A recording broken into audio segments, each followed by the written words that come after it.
Good morning, everybody. Good morning. Back to the second day of the Sustainability Starts with Teachers Policy Dialogue. We're very happy that many of you are joining. I'm sure over the next couple of minutes we'll have the number increasing. So today we have another exciting program. We will start the program with a quick orientation or recap session led by Hela Lotzisika. We will then launch the beautiful Sustainability Starts with Teachers website and then go into group work. I'm handing over to Hela, just checking if you are here with us and if your mic is working. To Hela and our colleague Preven, who is going to show us some slides and a little video as an introductory session to day 2.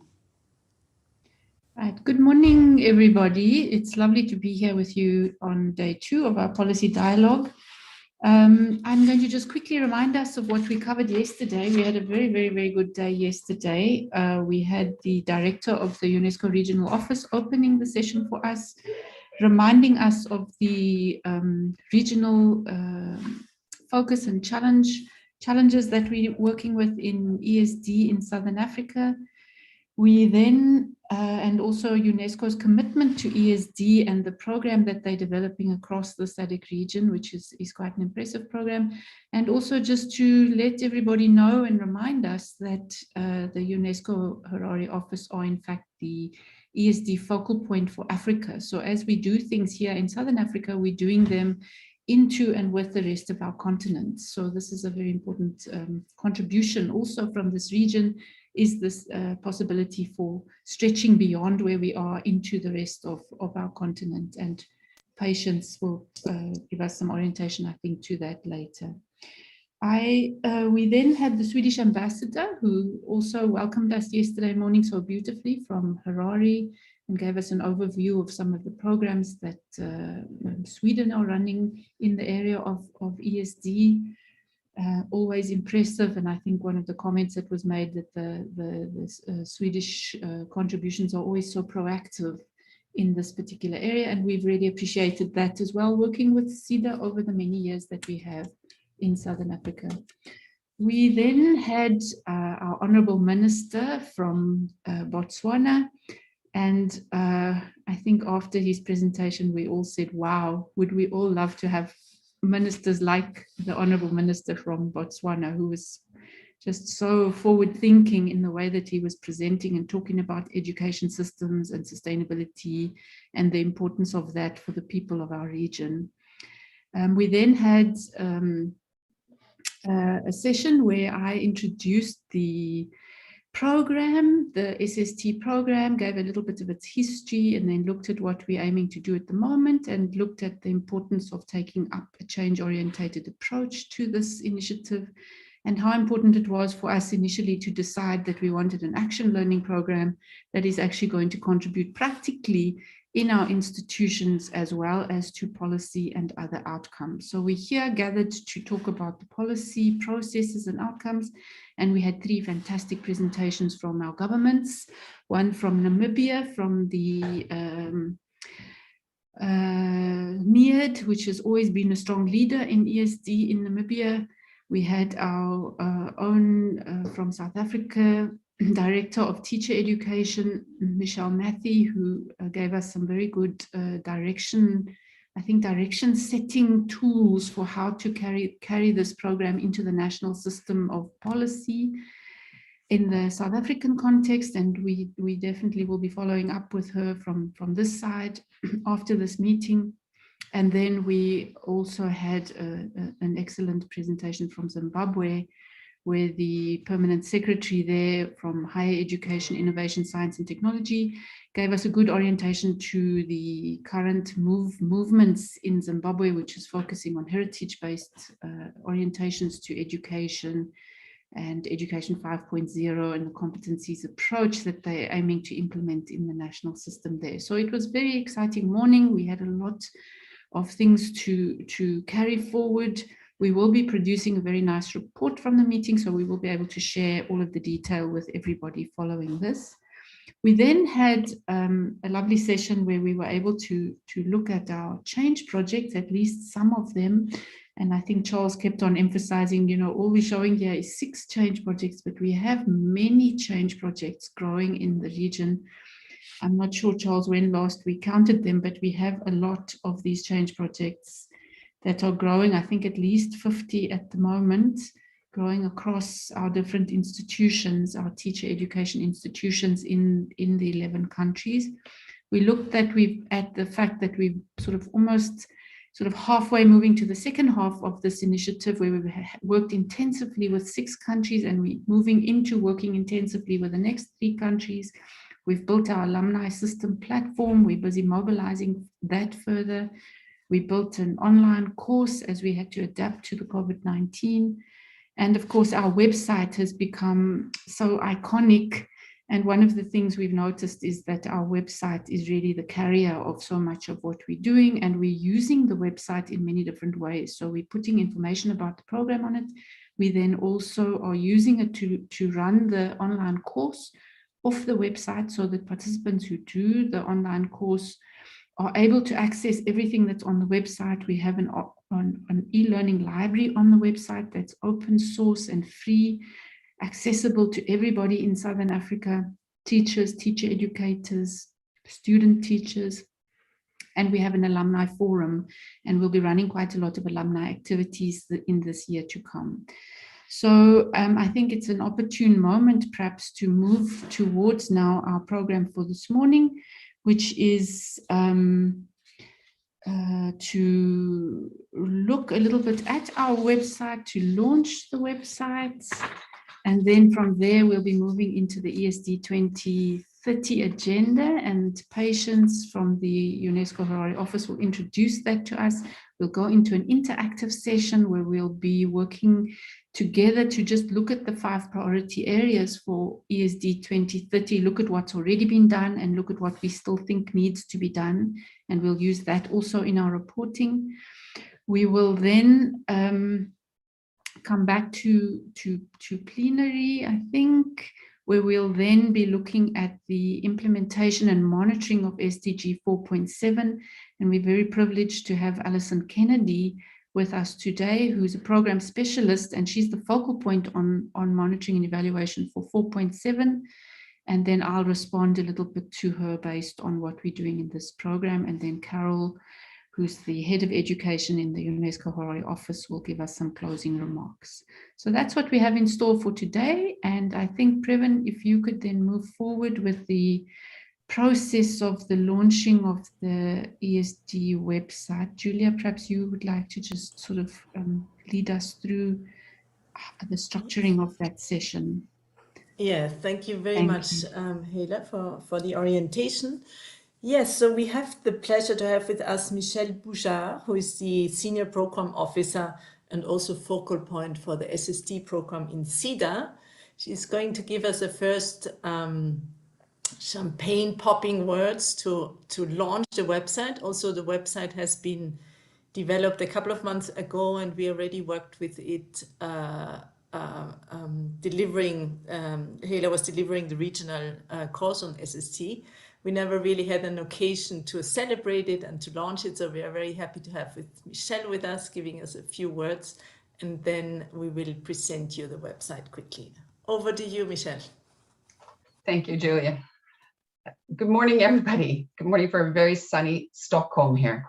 Good morning, esteemed panelists and attendees to these incredibly organized ESD dialogues. I have been able to participate a little bit yesterday, and I hope to participate again a little bit more today. But I'm here now as the program manager at CEDA for this program to launch this website, which the Sustainability Starts with Teachers website, which I think was already in the plan, but thanks to COVID, was really pushed forward. So we did end up making something good out of something very bad. So I really have to congratulate all the people who worked on this and their great efforts and putting this together. And this will be what I could see as a fantastic resource and an inspiration for all the teachers and curriculum developers, and not only in Southern Africa, but I think even in other parts of the world, because I've been in and I was like, wow, there's a lot there. And I'm sure that over time, people will be adding to this resource. So with these really, very small words, I want to just say thank you so much for being there, for doing this, for going beyond the difficulties and the challenges of COVID and actually creating something very special out of what has been a very difficult time for everybody. And with these words, I want to say launching of the SST website is now official. Thank you very much.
To last throughout the years. So bring your good times and your laughter too. We gon' celebrate your party with you. Come on now. Celebration. Let's all celebrate and have a good time. Celebration. We gon' celebrate and have a good time. It's time. It's up to you. What's your pleasure? Everyone around the world, come on!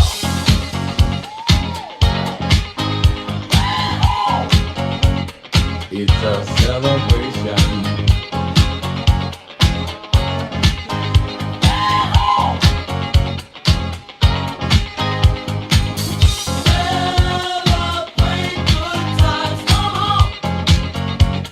It's a celebration.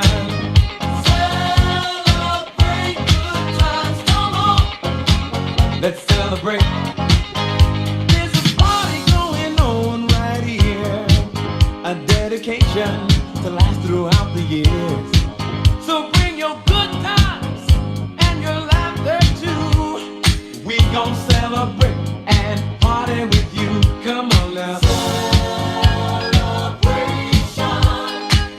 Let's all celebrate and have a good time, yeah, yeah. Celebration. We gon' celebrate and have a good time. Fantastic. I think not only Hala was dancing that, but hopefully many of us. Thank you very much, Previn and the team at Rhodes, for the beautiful teaser video with the very funky music. And as Michelle said rightly, so the website is not only helping program and facilitating the regional course, which can be now conducted online. But it also helps to carry the work in the region and of the SSD program beyond the region. It holds a lot of resources, and it supports also the facilitation of the alumni website. So many reasons to be proud of that beautiful website. I think we get a little more guided introduction to the website by our colleague Wilma. Can you confirm that, Wilma? Are you with us? Yes, I am with us. Thank you very much. Are you able to show us the website in more details before we? Yeah, thank you very much. Yes, we will. Good morning, everyone. I'm so excited about this, and I am really happy to be able to share the website with you and just to explain a bit more about the website. I'm going to switch off my video now so that you can just focus on the website. And I'm going to share my screen.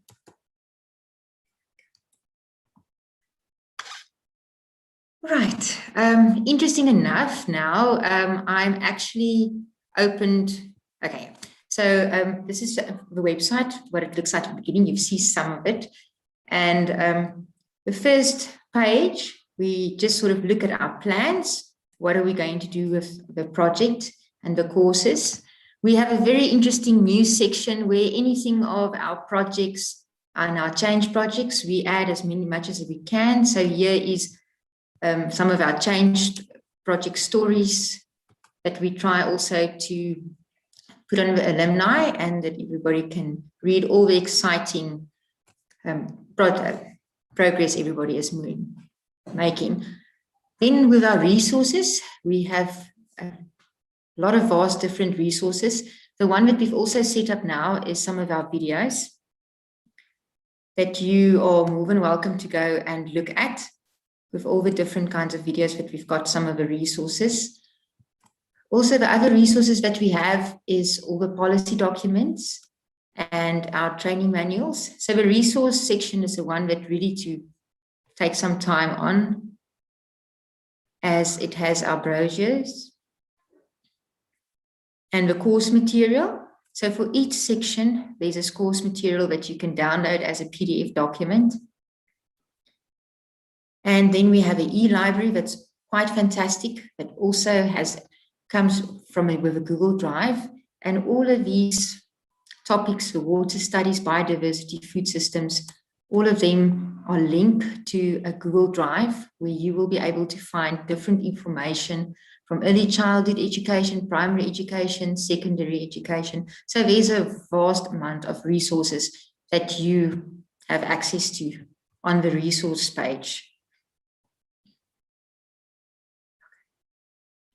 And then if we look, you can also go and read more, but I know you've heard some of it about the change projects, but you can go also and read about the different change projects at the moment and what they are doing on their pages.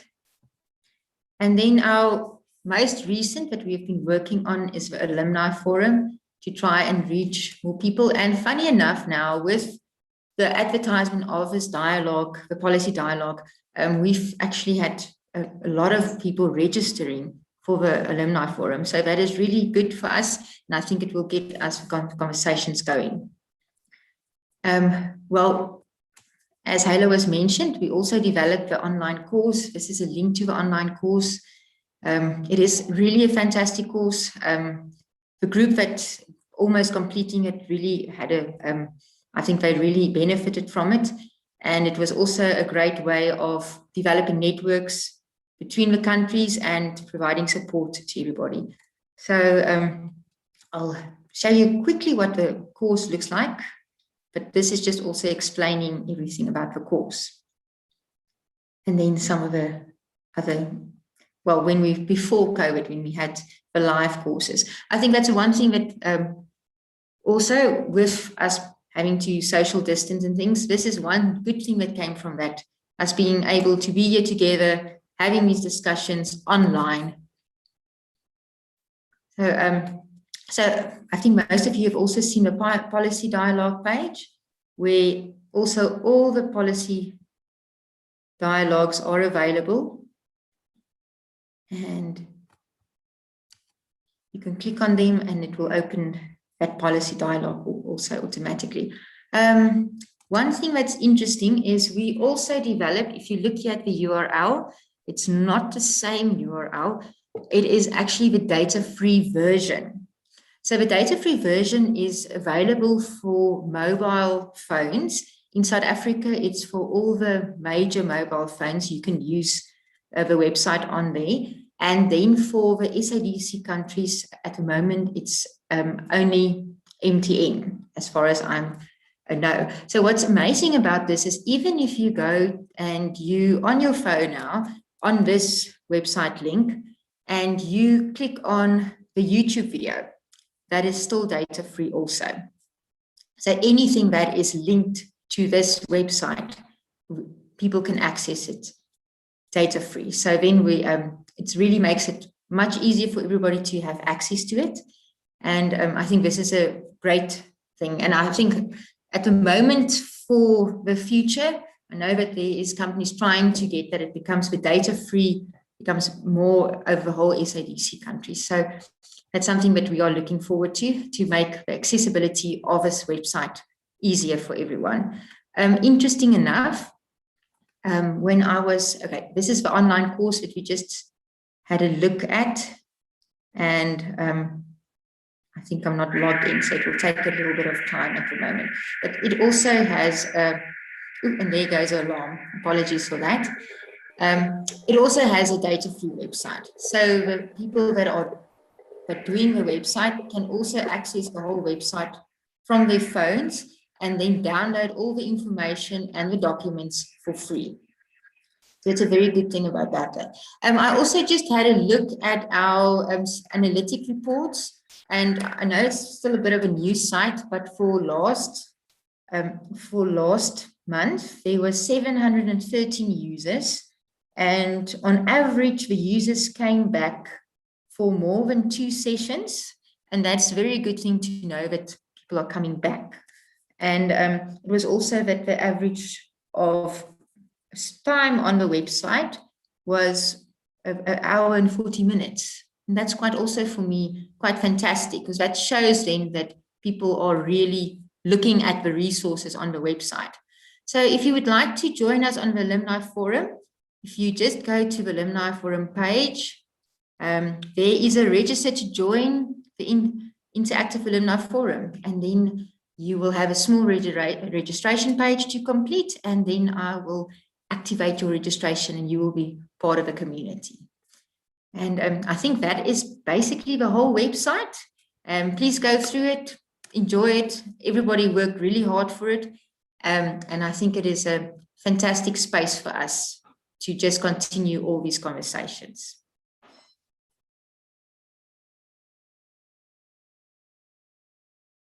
Yeah, thank you. I'm actually at a school at the moment.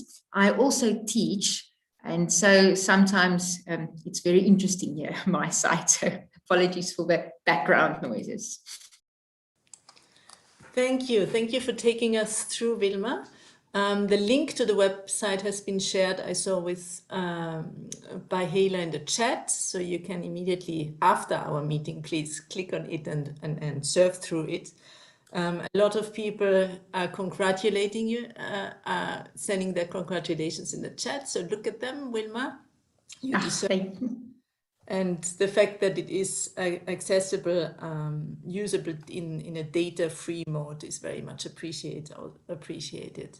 So congratulations to everybody involved. And as Michelle also said, this is really becomes really the heart piece of the program. We are now moving into the next session, which is a very important session because we are here talking about policies. And in the next session, we will look into the new global program of ESD, which is called Education for Sustainable Development for 2030. So it's a follow-up of the Decade of Education for Sustainable Development, which was then further taken over by a program which is called the Global Action Program for Education for Sustainable Development, which ended last year. And now we are working with a framework which is called Education for Sustainable Development for 2030. Our colleague Patience is going to introduce the program with a few slides. She's in charge of rolling out the program in our region. And then we'll go into group sessions working on initial ideas on how the program can be implemented in our region. So I'm handing over to Patience for a short presentation. Thank you, Julia. Good morning, colleagues. Let me try to share my screen if it's possible. And I will also be switching off the video.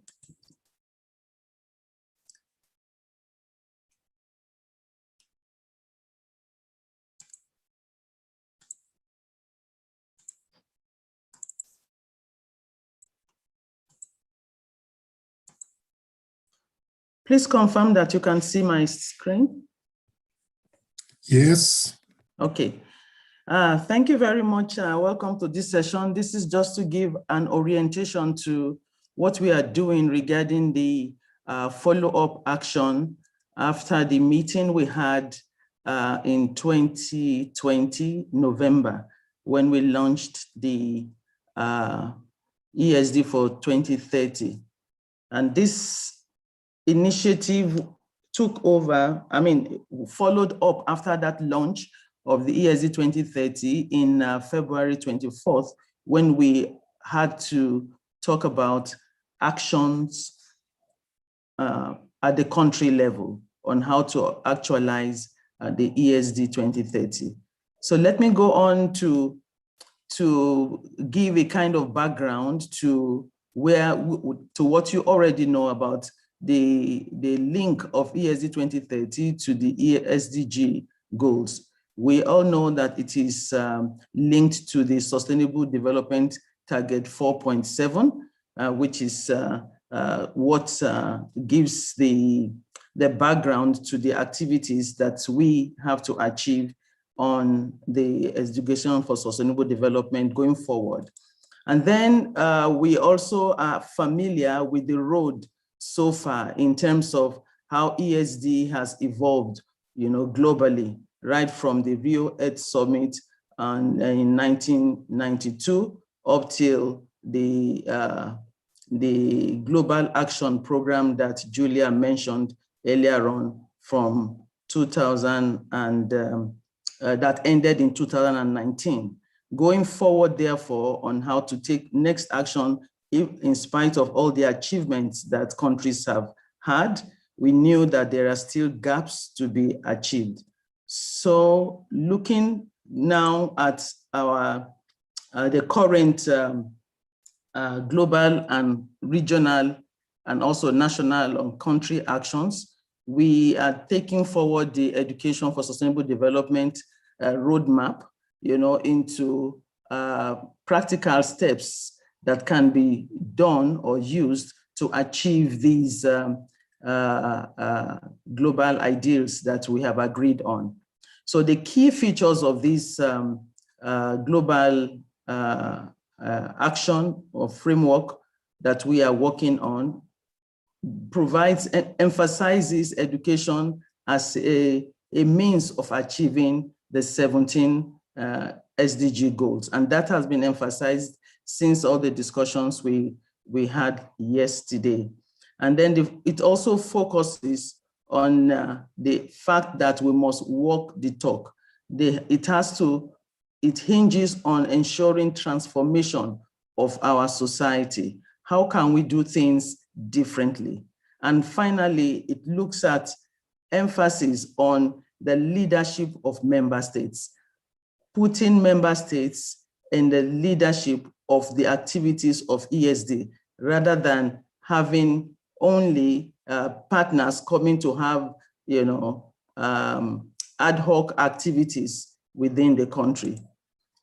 When we look at the SADC region, the data that we see shows that on the SDG 4, which is on education, we have data in many of the targets, but the list of the targets that have data is target 4.4, target 4.5 and target 4.7. You can see that target 4.7 is the one that actually addresses the ESD target. And we are working in the field of ESD, and we are thinking of how we can do things differently and also document our activities so that we are able to report better and be able to articulate the progress that we are making in the region and know how far we are able to achieve the target by 2030.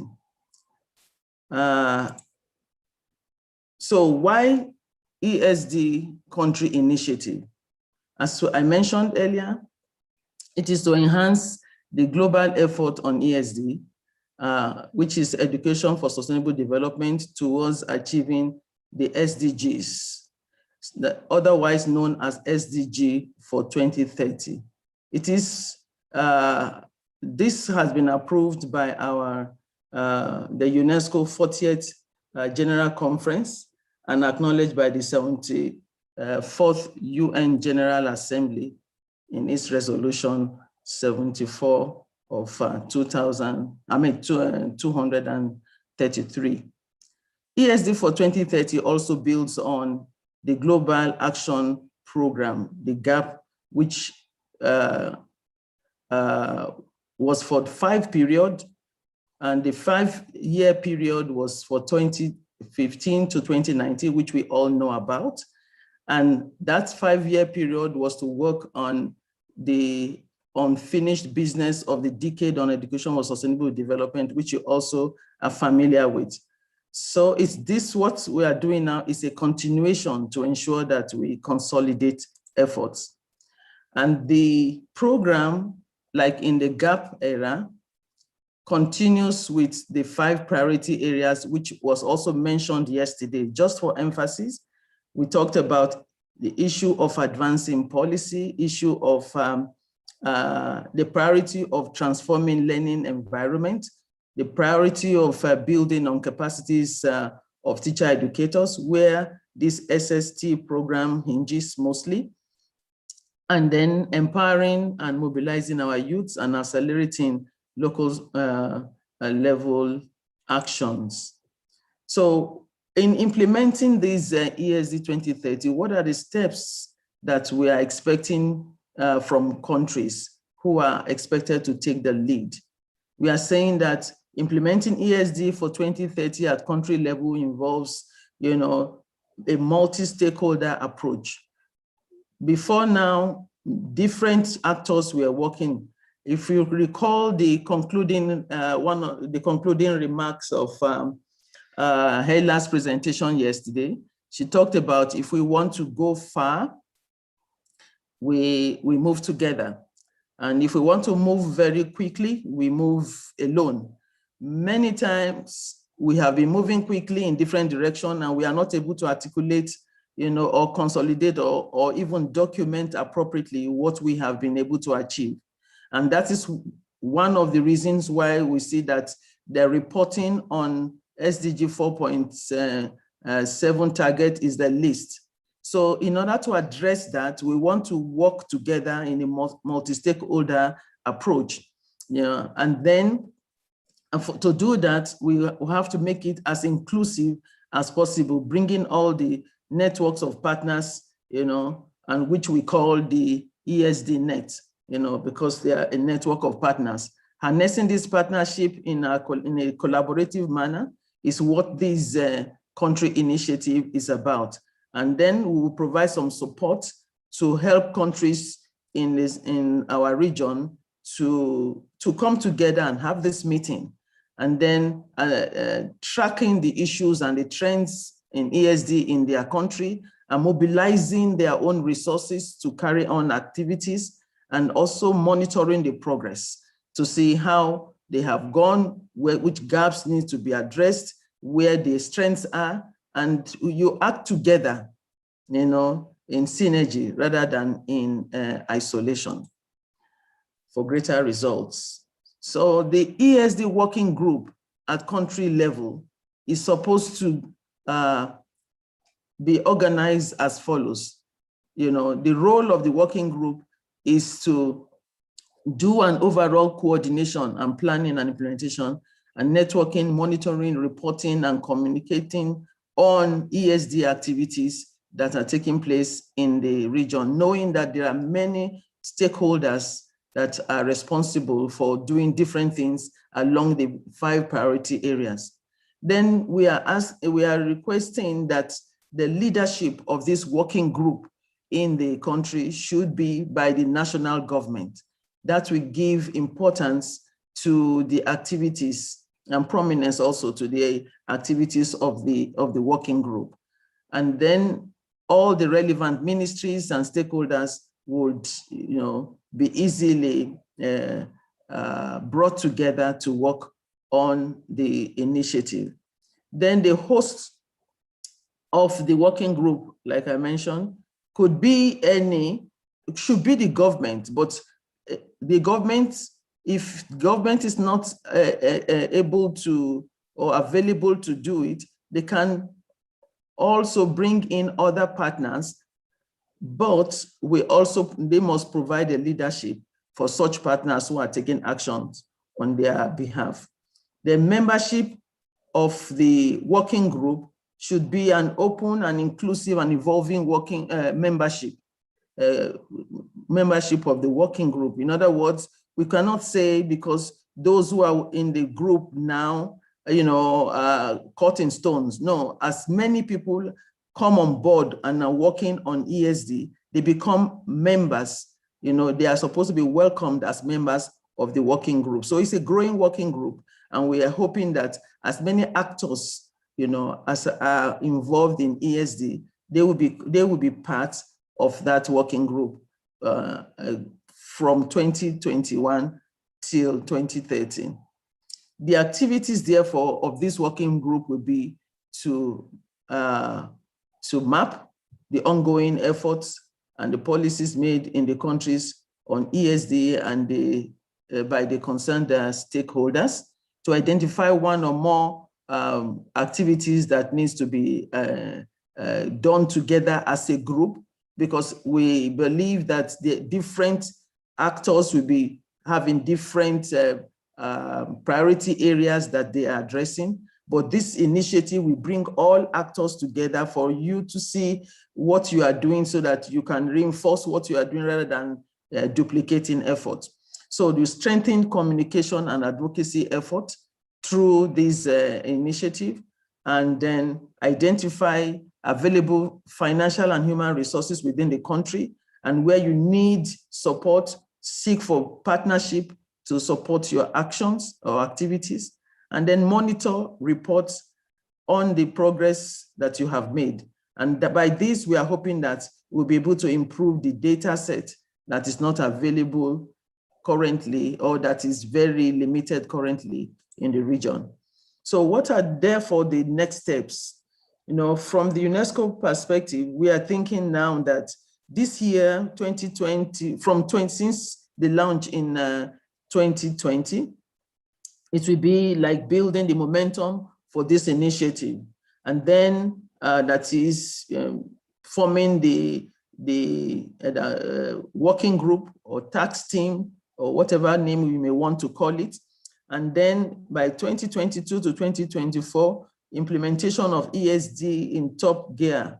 We're expecting that we will be really implementing and transforming our society because of what we are able to achieve. And then by 2025, we'll be doing a mid-term review of activities and what we have done. And because we have been documenting our activities, which we can see from what we are already doing with this website, documenting all the activities going on, it will be easy for us to say, this is how far we have gone, you know, and the progress we have made. So when the midterm review is being done, we have enough data to report on it. Then between 2026 and 2029, it will be reinforcing implementation based on gaps that have been identified from previous implementation.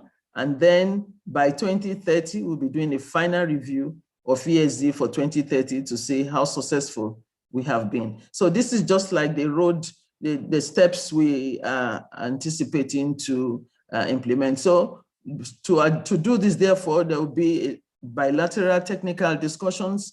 We'll have country level participatory workshops. We have country to submit their country initiatives. And on this, I want to thank the countries in the sub-region, in this SADC region that have submitted their country initiative already. And we are working on it, and we would be advancing them the seed fund, I would call it, to help them to conduct their meetings and come together and do the mapping and the activities that they want to do. And then others are encouraged to do the same. And if you have any questions on this, please feel free to get in touch with me. Then the World Conference on ESD is coming up next week from 17th to 19th of May. And I believe that those of you who are nominees from your countries would have registered, and we're looking forward to your active participation next week. And if you have not been registered, being a member of this country initiative is a good idea, where whatever has been presented during the conference will be shared with you, and you will be brought to speed. Then the regional technical meeting is also going to take place after the conference. And to this meeting, each region of the world will be organizing their own technical meeting. And for the African region, it will be on the 26th of May. So we'll be expecting every one of us who are present here today to be part of it. There will be also showcasing how we will go on with our what we have done so far with the country initiative, and how we encouraging ourselves to go on, to do the same throughout the year. And then we also have the regional meeting on ESD for 2030, which is planned to be a physical meeting, but back to back with the regional SDG 4 meeting where possible. And then we'll be having the global ESD net meeting, which will be taking place in 2023. In other words, every 2 years cycle. This is precisely the plan, and I hope that the countries that are left yet to submit their country initiative or come together to form their country teams or working group on ESD, where all the activities or actors or stakeholders in ESD are able to come together and meet and coordinate their actions, should do so. And we will be providing some initial funding for you for the meetings that you'll be having for your activities. On this note, I want to thank you for your attention. And if you have any questions, please feel free to get in touch with me. I thank you very much. Over to you, Julia. Thank you very much, Patience, for the very detailed introduction to the ESD for 2030 framework and the country initiatives. They are important because they can help you and can help also activities under the project of SSD to be linked to policies and policy making. We are now quickly moving into groups. We again will deprive you of a break, but just like yesterday, the moving into the groups will help you a little bit to gain some time and stretch out. We will have 2 groups working on the ESD for 2030 country initiative, and I'm handing over to Preven. If you could please explain us how we are moving into the groups and also how we are moving back. That's quite important. And once again, saying that unfortunately we will have to skip our break, but our session today is not that long. We're aiming to end at 12 o'clock. So bear with us. Moving back from the group, therefore, for us to have an hour, be at 11:15. Previn, over to you to help us moving into the groups, please. Thank you, Julia. So in the chat now, if you look, you will find, sorry, 1 second. In the chat, you'll find the live link for you to click on to go to Plenary 2. And there we will be using the Padlets. And I would hand over to Hala to quickly explain the process. And then I'll tell you quickly the process of getting to the groups and back. Thank you, Previn, and thank you very much, Patience, for that fantastic introduction to the ESD 2030 program. What we're going to do in our session, it's going to be an open dialogue session. We're going to, try to contribute to a product together. It's of course quite difficult when there are many people on the platform. So what we've got is we've got 2 Padlets, and we will, as we get into our groups, we'll ask Maleche just to give us the links to those 2 Padlets. So a Padlet is a simple thing that you just click on it, and then you go and you'll see on the platform there's like a board, and on the board there'll be 2 questions, and there'll be 5 subsections. So the 2 questions are what has already been done. We'll spend the first part of our dialogue on what has already been done. And then the second part of our dialogue is what still needs to be done. So we'll ask the chairs of the 2 sessions, which is myself and Charles, to keep time and just make sure that we spend the first half on what has already been done, the second half of the discussion on what already what still needs to be done, those 2 questions. The questions are related to the ESD 2030 agenda and to the 5 priority areas that Patience gave us some insight to. So when you get to your Padlet, you want to be looking at, let me just find them here quickly, what has already been done in terms of advancing ESD policy. What has already been done in terms of transforming learning environments? What has already been done in terms of building capacities of educators? What has already been done in terms of empowering and mobilizing youth? And what has already been done in accelerating local level solutions? It's very easy to contribute. All you need to do is press on there's a little plus. You press on the little plus and you write your contribution. So everybody can write, and we can also discuss what's being entered into the Padlet. Halfway through, we'll then move to the second question, what still needs to be done? All right, and we'll focus again on these 5 things. You'll see them on the Padlet, and all you need to do to add is to just, click on a plus. So there'll be facilitators in each group. Previn has indicated there that everybody with a surname from A to L goes into stream 1. Stream 1 will stay in this Zoom room that we're in. Anybody with a surname from M to Z will go to stream 2, and stream 2 needs to go to the new Zoom link, which you'll find over there just above. You can see it in the chat, the 991865 Zoom link. Okay, it's coming again. So that's stream 2 goes to that Zoom link. You have to go out of this Zoom room, go into the new Zoom room, and then when we meet again at 11 o'clock, you come back into the main Zoom room, this 935 Zoom room.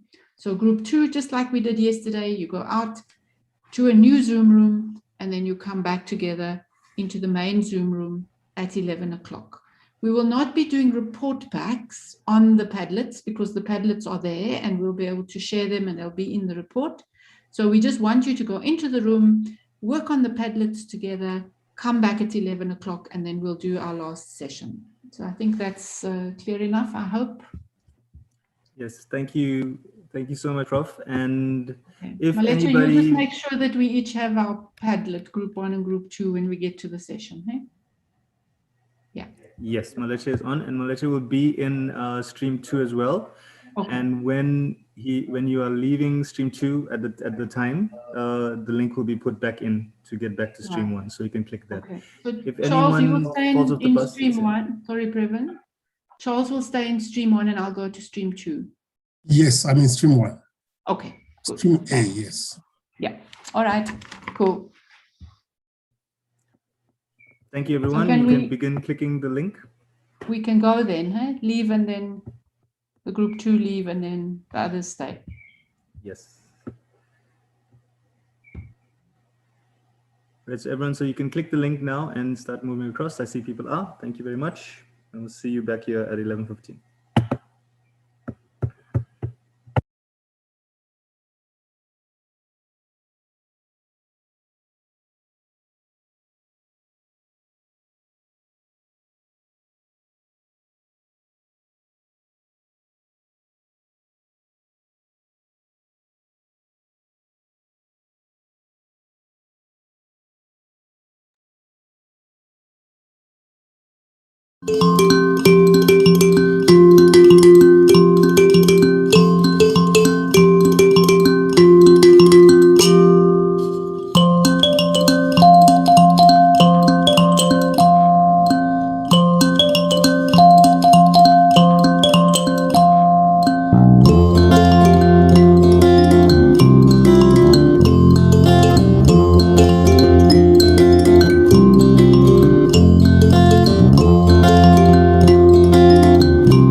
Yes, Charles. Yes, are we the only ones remaining in stream A? Yes, if some panelists can also move across to stream 2, that'll be great. Okay. You can choose who you want to. Charles, you need to go to... I'm in stream A.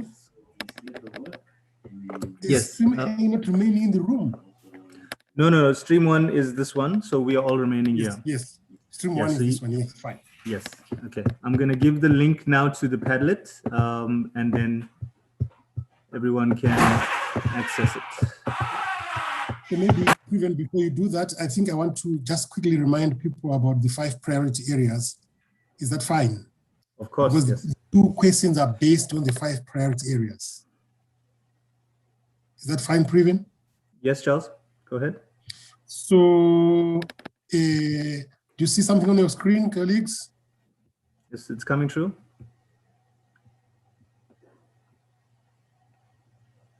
So,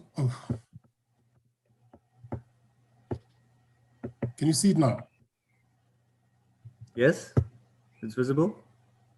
I want just only this slide, yes.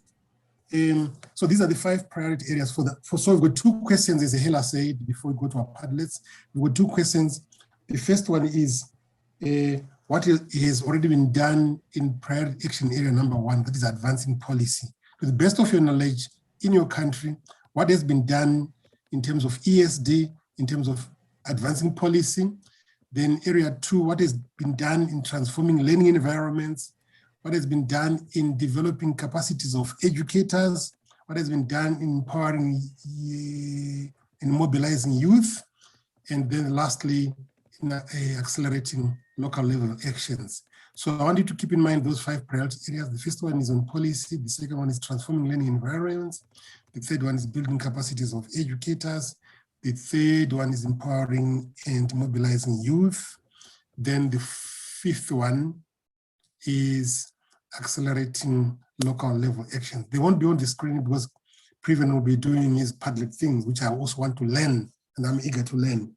So the first question is, what has already been done? The second question is, what do we still have to do? What needs to be done across these priority areas? If you don't mind, I'll stop sharing my screen now, then hand over to Previn, who is going to lead us into the activity. Any quick questions for the priority areas? Okay, I'll stop sharing, Previn. So over to you now, Previn, to take us through the Padlet activity.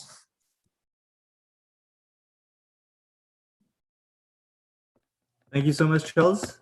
As you can see, Sorry, Nelly, this is stream 1 where you are. So everybody who's here, we are stream 1. Stream 2 is the link to go to stream 2 that was above where you said Zoom. Now, if you see, I've put another link in the chat which says Padlet. If you click on that link, it will take you to our Padlet. And what I'm going to do is I'm going to share screen of the Padlet itself. So we'll be able to see it. Does everybody see the Padlet now? Yes, we can see it, Pravin. Yes. Thank you. Okay, thank you, Julia. Okay, and as here's the priority action areas that Charles was speaking about. Our Padlet's very simple. We can have a discussion, and this Padlet should open up on your side as well. So as everybody can, I'll give a chance, maybe a few minutes for everyone to open their Padlets up. Let's just give it a minute, and then we can start. Please let me know in the chat, or even just if you're having trouble, or just by voice.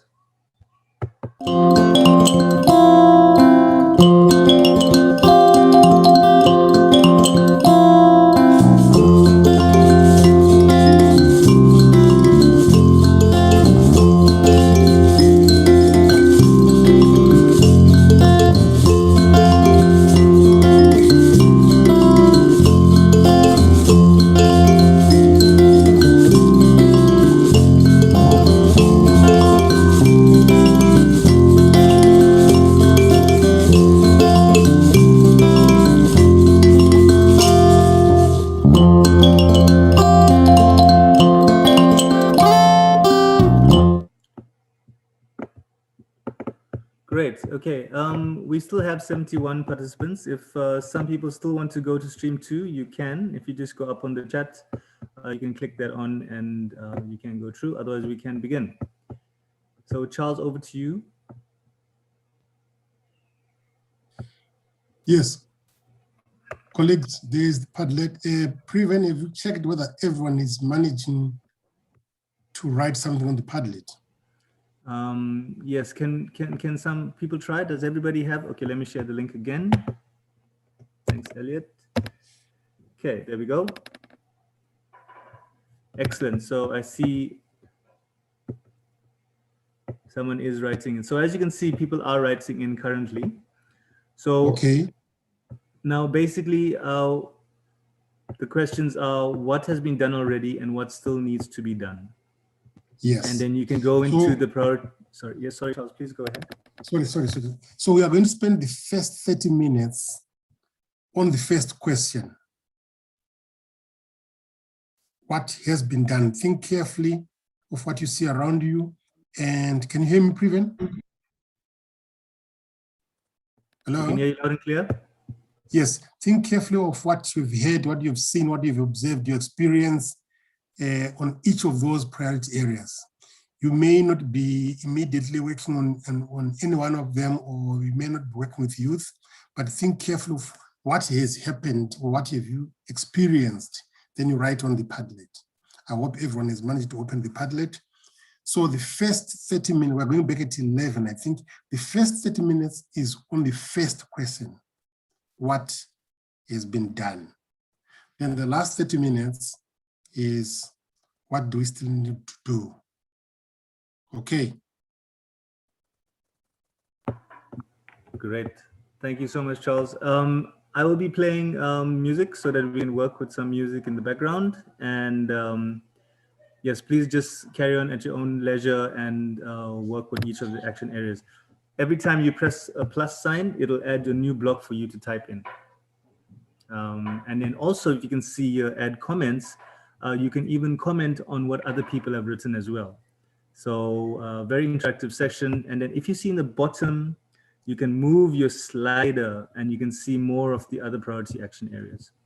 So please take a chance to go through all, to try to comment or include some insights on all the action areas. You can even put your name next to your comment or your country. If you want to remain anonymous, that's also fine. Any other comments you can also add in the block below. If you're having any trouble accessing the Padlet, please do send a direct message to me. I'm sure you can, whether you're attendee or a panelist, and I will assist you directly. or you can just put a question in the chat. Okay, thanks everybody. We can begin. Give us a bit of music. Definitely.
see Vimbe has written in the chat.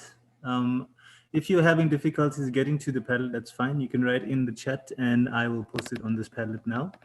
Vimbe, which priority area is that going to be under? So if you want to type in the chat and I can place it in, please type in priority area and then your comments and I'll put it in. Thank you.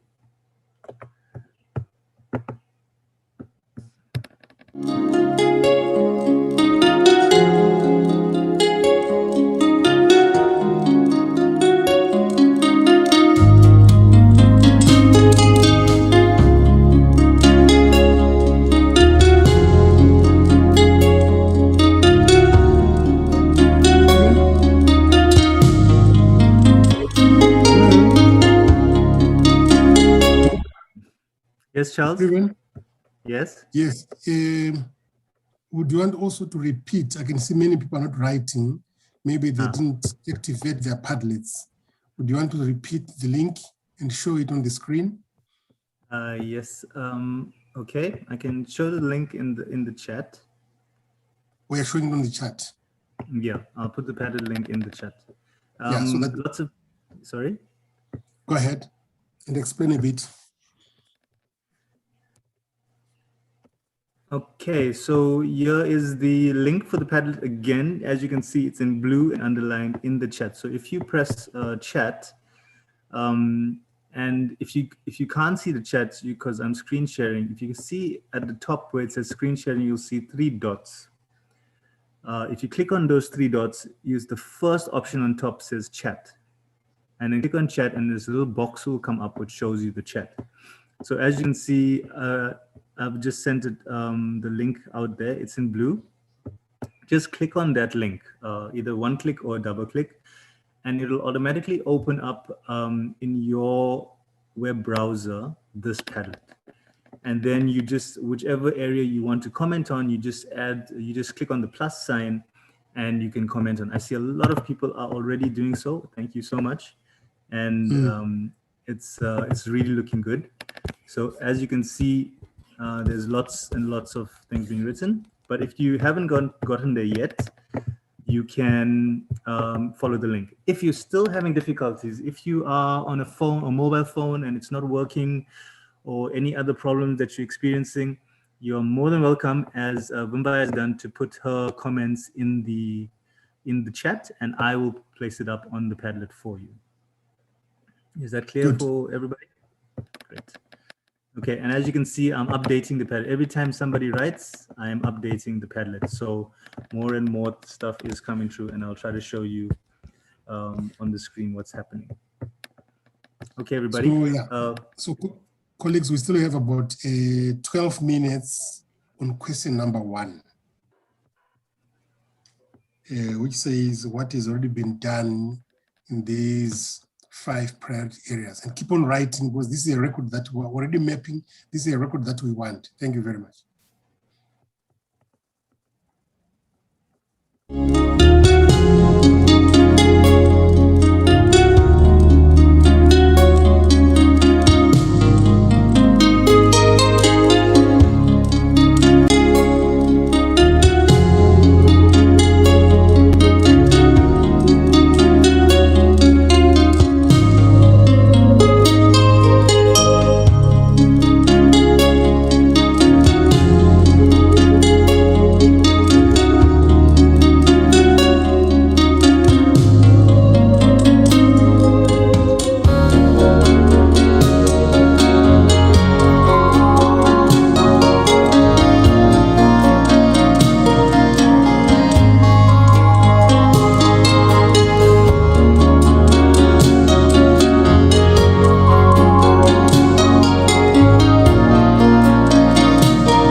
See, Johanna has a hand raised. Johanna, you can talk now, unmute and ask your question.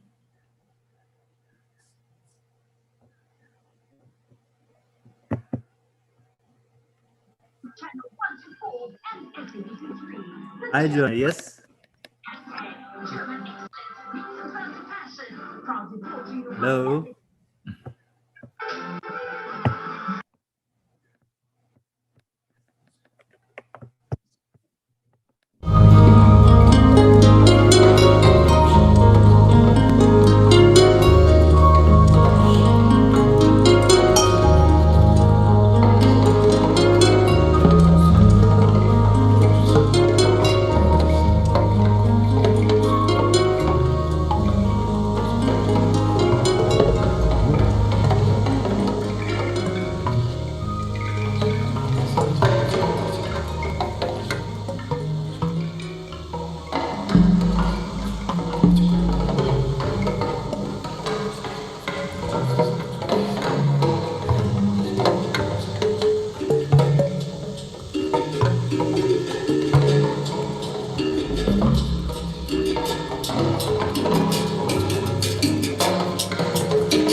Let me check the time. Prevent is 27 past. I think it's time now we should move to the next question. We still have people who want to quickly finish on question number 1. I'll give you a minute so that we can now move to the next question. And let's wrap up on the first question, what has been done already?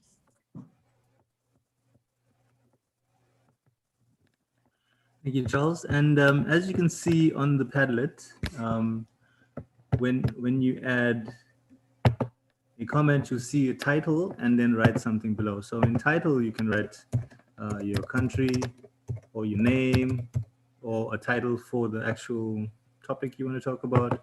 And then you can write below there whatever else you want to input. And you can see if you want to delete, you can. Okay, the Padlet's looking nice and full. We've got a lot of comments here, and also a lot of comments on insights that have been put. So this is looking great, everybody. Well done. It's looking nice. Yeah. Time to move to the next question. I think so, yeah. Let's move to the next question. What still needs to be done across all these 5 priority action areas? And you can put what still needs to be done as a heading as well, as you can see over here, this Padlet insert on Ministries of Education in Zimbabwe. So if you just to make it clear if you want to. Thank you, everyone. So let's move on to the next question. So Prevent. Yes, Charles? As you said, people will be writing the question on top of, is the title, what I'm saying, for us to be able to differentiate. To differentiate what still needs to be done, yes. Or they can just write the country, yeah, and what still needs to be done. Okay, fine. So colleagues, let's go now and focus on that question number 2. Good.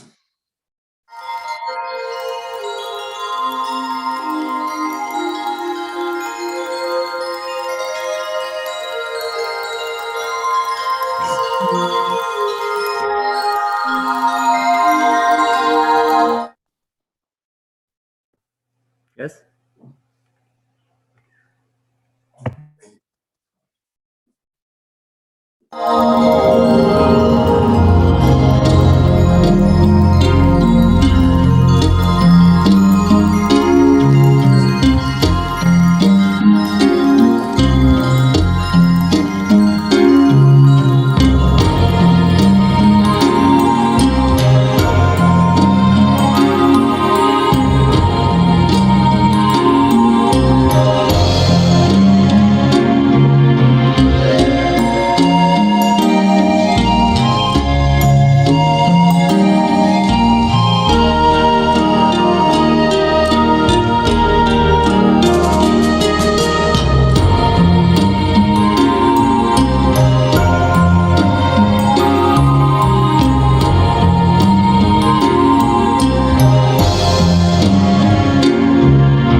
Kalis.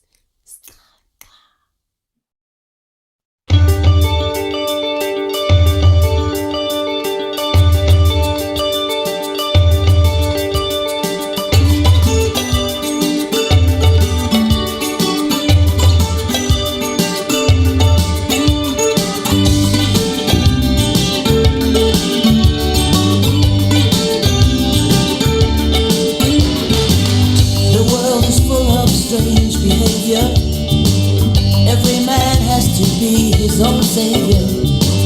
I know I can make it on my own if I try, but I'm searching for a great heart to stand me by underneath the African sky.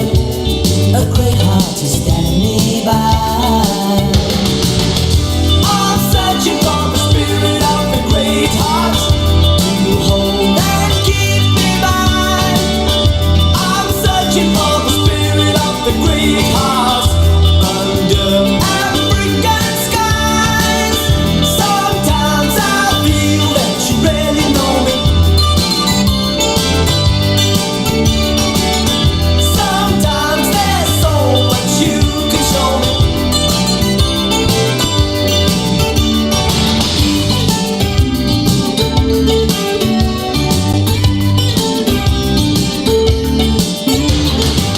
There's a highway of stars across the heavens. There's a whispering song of the wind in the grass. There's a rolling thunder across the savannah. A hope and a dream at the edge of the sky. And your life is a story like the wind. Your life is a story like the wind. I'm searching for the spirit of the great heart to hold and stand divine. I'm searching for the spirit of the great heart under African skies. I'm searching for the spirit of the great heart. I see the fire in your eyes. I'm searching for the spirit of the great heart that beats my name inside. Sometimes I feel that you really know me. Sometimes there's so much you can show me.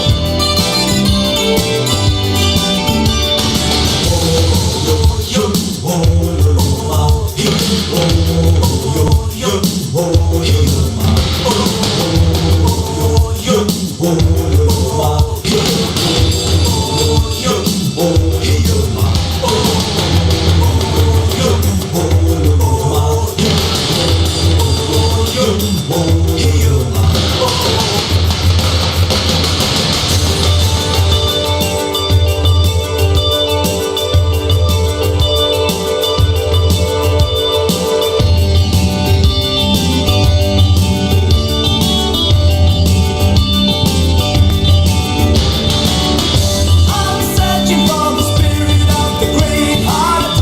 Who comes in my side? I will see you. I'm searching for the spirit of the great heart. Who comes in my side? I will see you. I'm searching for the spirit of the great heart to hold and stand divine.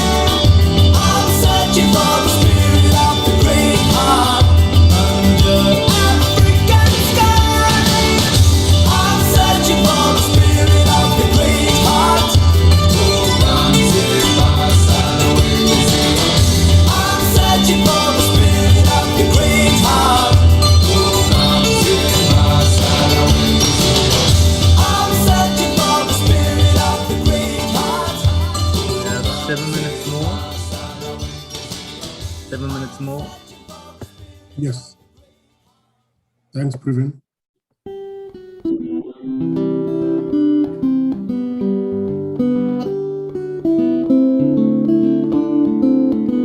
Oh, Toddy, what shall we do? Since John. What shall we do?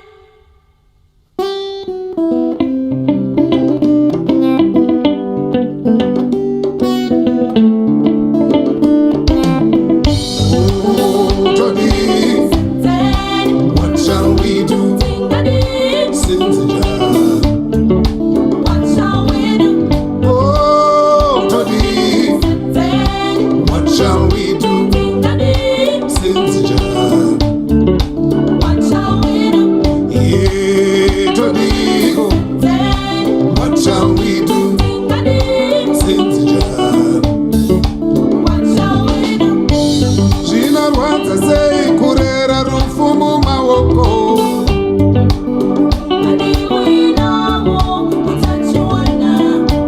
Zvinorwadza sei kuchengeta rufumu maoko.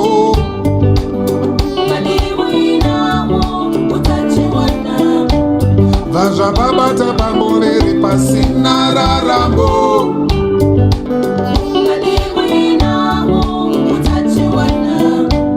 Vazvapatumbuka pambo riri pasina raramo.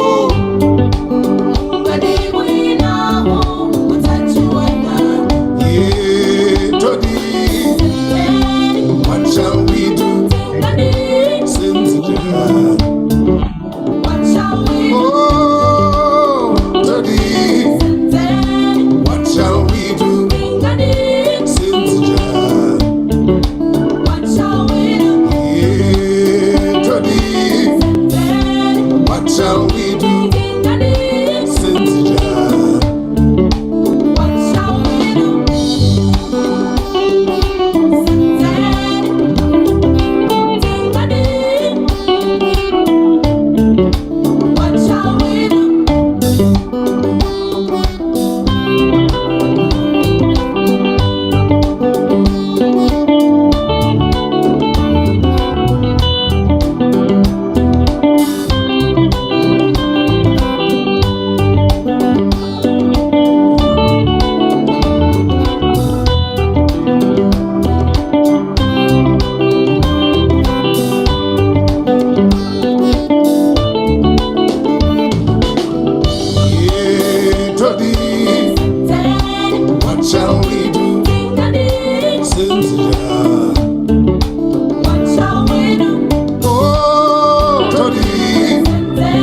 hakuna muna matova kapererwa toni baimaza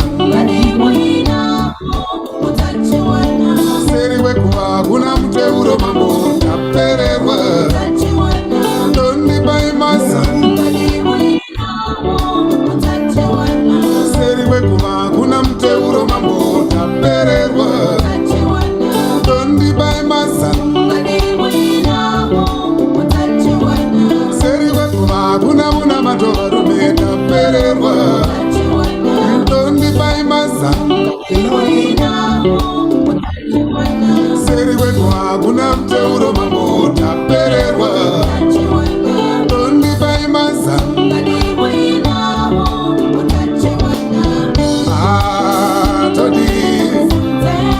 what shall we do?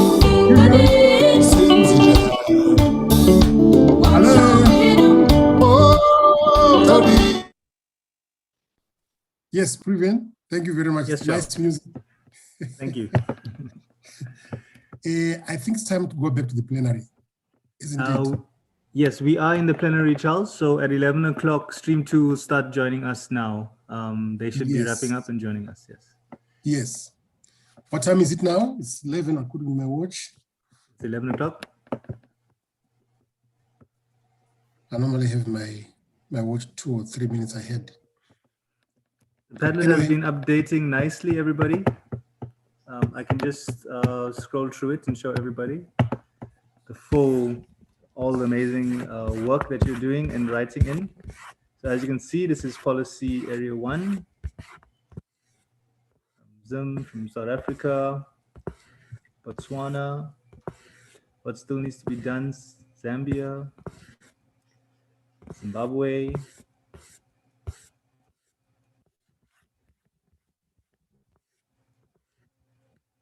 South Africa, Zimbabwe, Namibia. Some nice comments. Very informative. Yes, so we've got the full Padlet here, and we will make this available to everyone so that you can also go through it and look at it at the link, and this will also be included in the report. Thank you, Charles. Over to you. I don't have much to say except that I want to congratulate colleagues. This is almost a mapping exercise, knowing what is happening in countries and what initiatives are required. So we are very grateful to have this information, which should be shared with everyone who is an ESD practitioner, including our policymakers, most of whom were with us yesterday. So we'll make this available on the website as well as on the board, so that we can always make reference to it. And maybe if we want to come up with other plans, we can be designing plans and activities from an informed perspective. So thank you so much. Priven, I think we'll wait for those who are in room B to come and join us. They're already doing so. Yes, they're already doing so. Thank you, everybody. Thank you very much.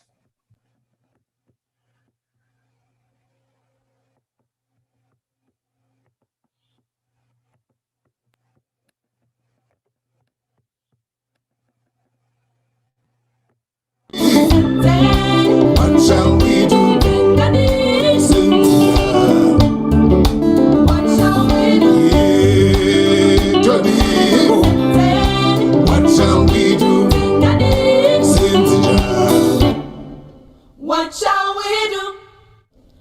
What shall we do?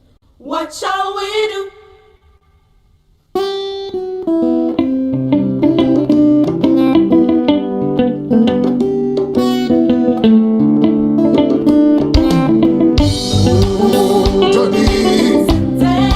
What shall we do? What shall we do? What shall we do? Oh, Tony, what shall we do?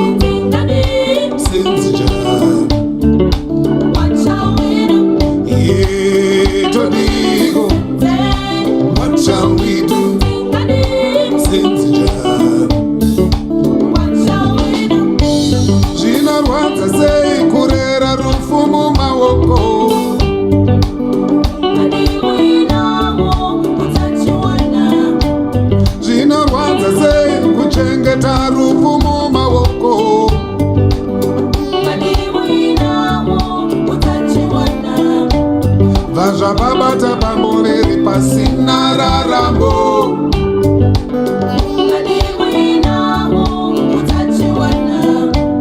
Vazvapatumbuka pamboveri pasina rarambo.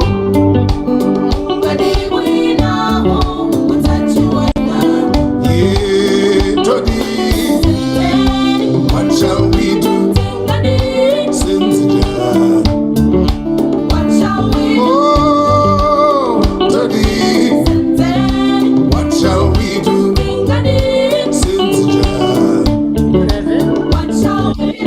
Yeah, Todi. Yes. Thank you, Previn. Could you confirm that everybody from the breakout session came back? I can see a raising number. We are 85. The moderators, Hela, are back. Is there anybody else left in the other room, Previn? I can check quickly for you. I'll be back now.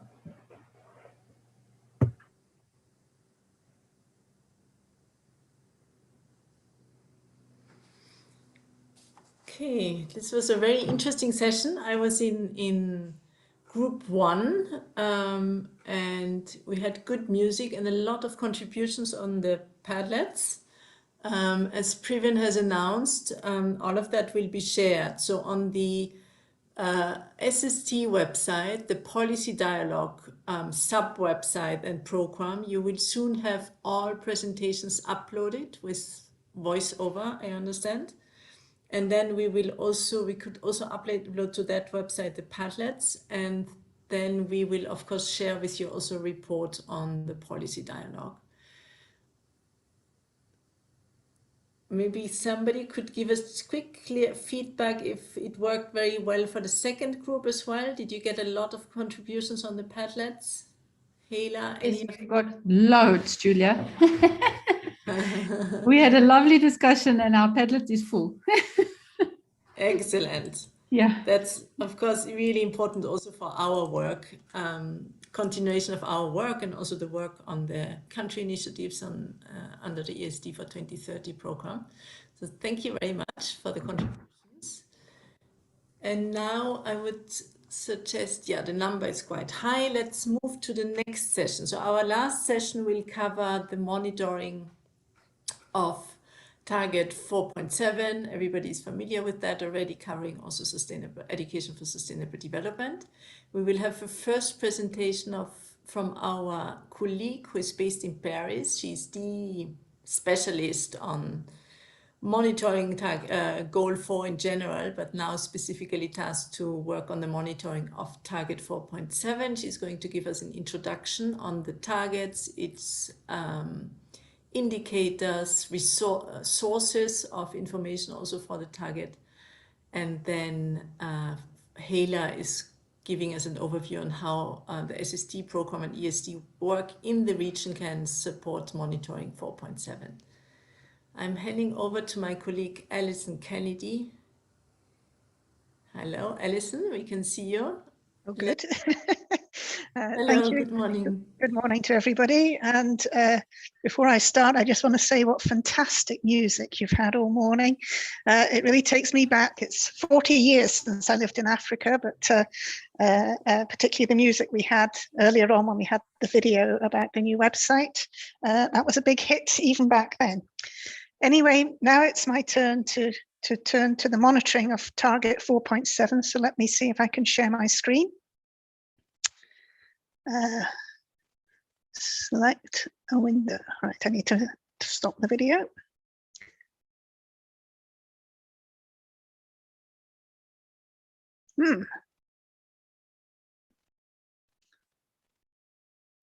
So can you see my screen?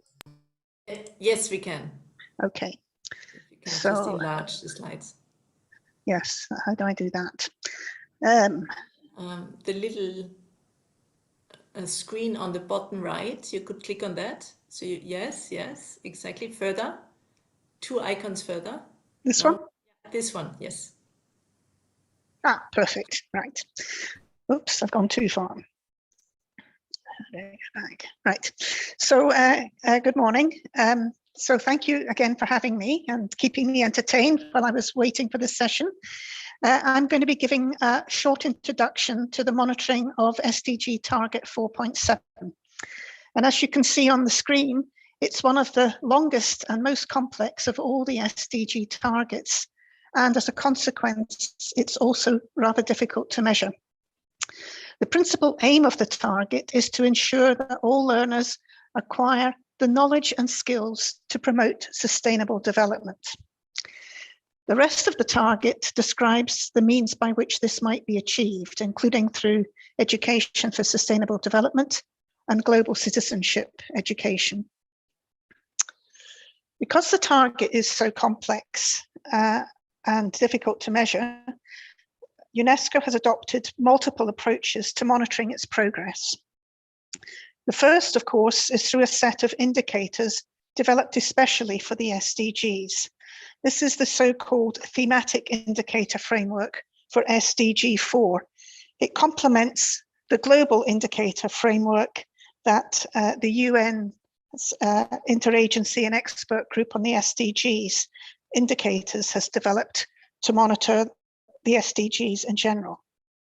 So in addition to this thematic framework, which I will tell you a bit more about shortly, we supplement this work with a series of other types of monitoring, including the monitoring of SDG for 2030 strategy that you mentioned briefly this morning, that Patience described in her presentation.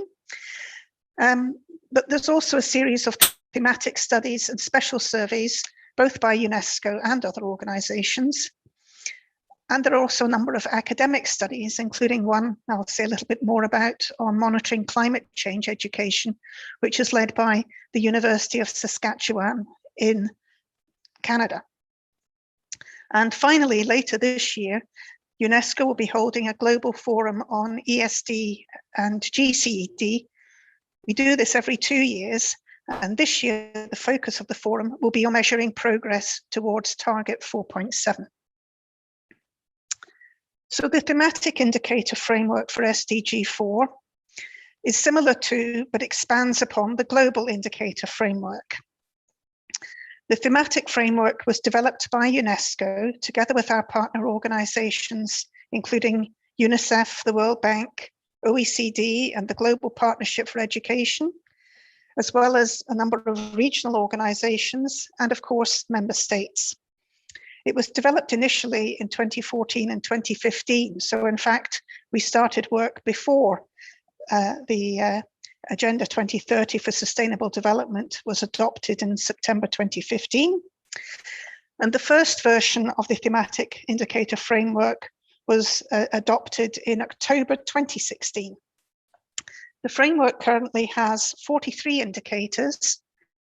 This includes the 12 global indicators that cover the 10 targets for SDG 4, and indeed includes 6 indicators for target 4.7.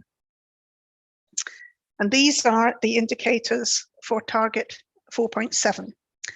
The first is the global indicator, which is measured using data collected from member states in the global consultations that we have on the implementation of one of UNESCO's recommendations. It has a very long title. I have written it down so I get it right. It's the recommendation concerning education for international understanding, cooperation and peace, and education relating to human rights and fundamental freedoms.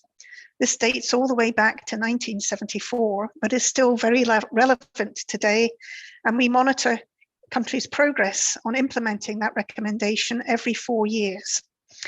We've just completed the 7th global consultation in March of this year, and we will be submitting the data, the first data for the global indicator at the end of this week, in fact, to the UN Statistics Division for inclusion in the global SDG indicator database.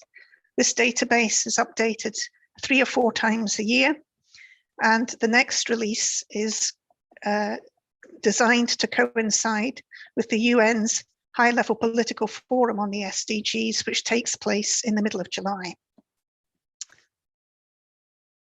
However, there's a problem, as people have mentioned earlier, including patients, we don't actually have a lot of data. So this slide summarizes very quickly what the data availability is for the 9 countries that are taking part in this workshop this week. And as you can see from that slide, there are, in fact, 2 indicators which are still in development. So we don't have data for any country. So it's 4.7.3 and 4.7.6. That's any countries anywhere in the world. Of the other 4, there are 4 countries in this workshop this week for whom we have no data at all, not for any of those indicators.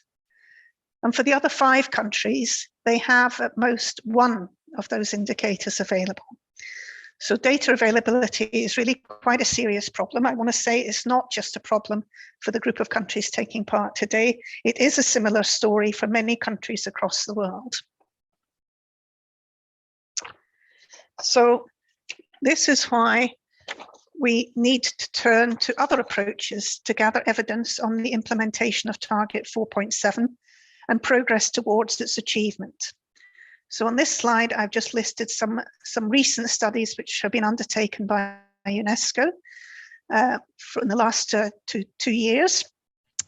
The first is a study on climate change education, which was based on a systematic analysis of 2 types of country reports, which member states or parties, I think they're called, parties to the Convention on Climate Change, submit to the UNFCCC, the UN Framework Convention on Climate Change Secretariat. The second one has been looking at the learning dimensions of education for sustainable development and global citizenship education, looking at the cognitive, social, emotional, and behavioral learning dimensions. This was based on an analysis of national laws and policies on education and on school curricula. And most recently, in fact, it's not yet available, it's being launched next week in the World Conference on Education for Sustainable Development for 2030. And this is our newest publication, Learn for Our Planet, which is a study on how countries are integrating the environment into their education systems. This study had 3 components. It looked at education sector plans and national curriculum frameworks in nearly 50 countries, including 3 from the group today, Namibia, Zambia, and Zimbabwe. It's also conducted an online survey of about 1,600 teachers and education sector experts. And it was supplemented by more in-depth interviews with a small number of regional or global experts. So that will become available at the beginning of next week. On the academic side, a major project that's currently ongoing, in fact, it's a 6-year project, is led by the University of Saskatchewan. And they have amassed a group of over 70 partners worldwide, including HYLA, as one of the partners, to assess the state of climate change education globally and to make recommendations on how countries can best implement climate change education. And one strand of that work, which is led by Aaron Benefot, who used to be the director of the Global Education Monitoring Report, is developing indicators to measure climate change education.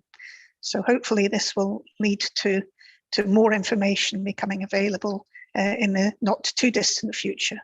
Now, this is obviously just one example of an academic study. There are many other activities going on in the academic world, mostly, I think, on a smaller scale in relation to ESD, but nevertheless, there are many more going on, and I hope that they will also be delivering some interesting advice and messages. On the survey side, UNESCO, with our partners Education International, have just completed a survey of teachers' readiness to integrate education for sustainable development and global citizenship in their teaching. The results of that should be available later this year, and there will be a complement to the global indicator 4.7.1. The global indicator looks progress according to the viewpoints of government officials and ministries. What do they think is happening in their schools and education systems? And the survey of teachers will present the picture from a different angle, from teachers themselves, who may or may not, we don't know the results yet, have a different opinion. Another source that's growing, which has data or can have data on education for sustainable development and global citizenship education, are the various global and regional learning assessments, some of which are specifically focused on topics like global citizenship education. That's the ICCS there in the middle of my screen. That's the International Civic and Citizenship Study, organized by the organization IEA, who also do TIMS, which is Trends in Maths and Science Study, which can give data on education for sustainable development. PISA has data on both of those topics.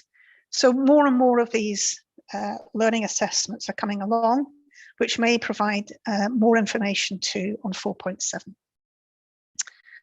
And finally, as I mentioned earlier, later this year, we will hold our next global forum on education for sustainable development and global citizenship education, which will be focused on measuring progress towards target 4.7. The event will be hosted virtually by the Republic of Korea. Normally, it would bring together 400 or 500 experts, policymakers, and practitioners. Given that it's a virtual event, we may be able to invite more than that this year. It will be the first time we bring together experts from all over the world to share their experiences of monitoring 4.7.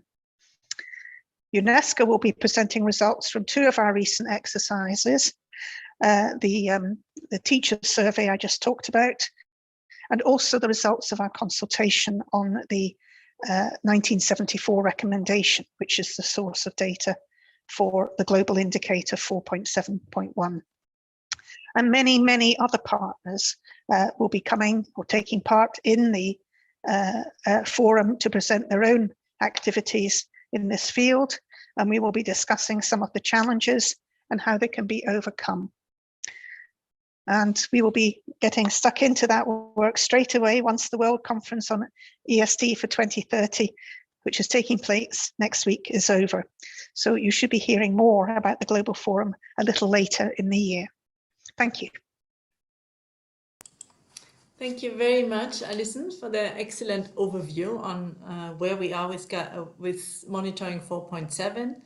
Obviously, as you said, a very complex target, very little data. It's reassuring to know that that is the fact for many regions, but you also clearly showed how there are clear data gaps in our region, and for some of the indicators, not even any data.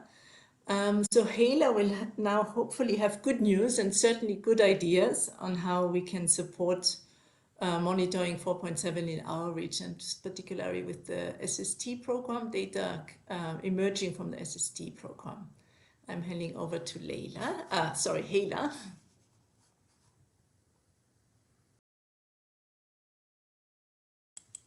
Thanks very much, Julia. Can you see my screen?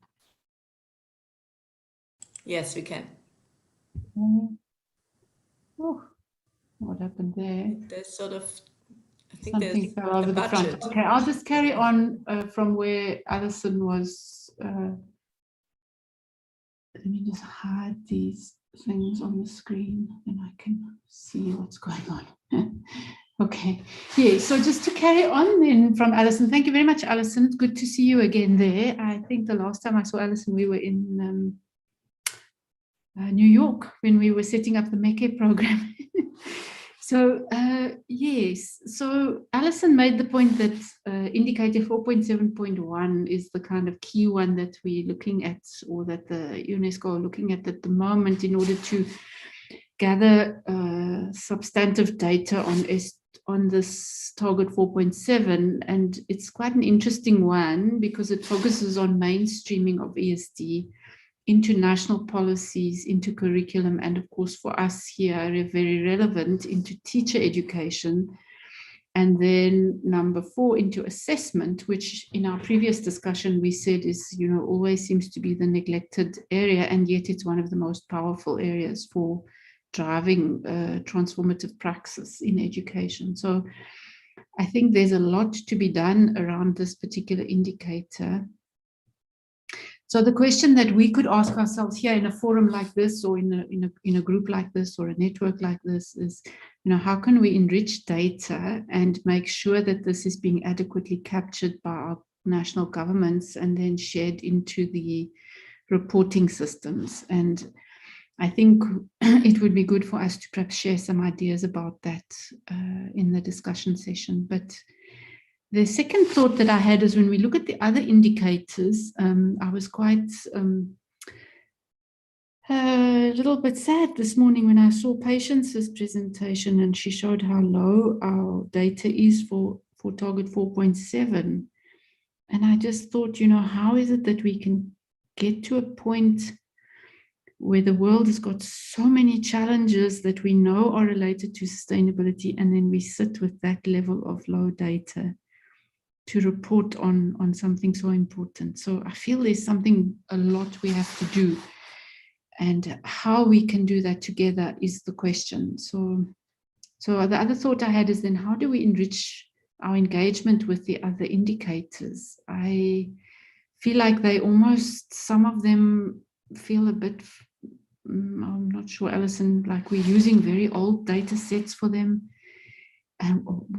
And how can we actually set up better data sets for such important issues is, I guess, a big question. For example, how are we integrating ESD into lower secondary schooling, into our curriculum there? I'm sure that if we put our heads together, we could, you know, come up with better ways of reporting on that, or integrating these things into some of the other assessments, as Alison was also saying. So it feels to me like there's a lot that needs to be done around this particular monitoring and evaluation of SDG 4.7. I also thought a little bit about what could the contributions be from the SADC SST team. And by the SADC SST team, I'm referring to everybody involved in this program. And we're working with, you know, 11 countries, pretty much all of our teacher education institutions across these 11 countries. It's quite a big community of people that we are working with, and a powerful community of people, because most of the people in these teacher education institutions and universities are also the ones that are working with governments to produce and to inform them on ESD policy. So I think as we go into our country consultations, Patience, it would be so good to look at, you know, how do we mobilize this capacity that we are sitting with together here to do some of this work, and how do we then contribute to things like the MECE and the SDG 4.7 monitoring. So just to also, Alison mentioned that we are involved in the MECE program, and we are actually leading the one axis in the MECE program. And by we, I'm talking about myself, in partnership with a whole lot of people also in Africa, including many of the team here in the SST program. So we are also leading the African case studies in the MECE program to develop the insights into the indicators that we actually need. So we are working iteratively with Erin Benavu and the Access 2 team on this MECE program, which is going to design the indicators. But to inform those indicators, we need qualitative material. We need to understand what ESD looks like in real life on the ground amongst our people, amongst our educators, so that we don't make indicators that are misdirected. So this is the work that we are doing in this program. We're currently undertaking a global knowledge synthesis review on ESD with a focus on climate change education, which includes ESD in Africa, and we're looking across the different continents. And one of the things that we're seeing in that global knowledge synthesis is that different regions have got very different challenges that they're trying to deal with and address through ESD and climate change education. So, for example, we found in Europe and North America that there's a lot of stress around issues of skepticism and climate change.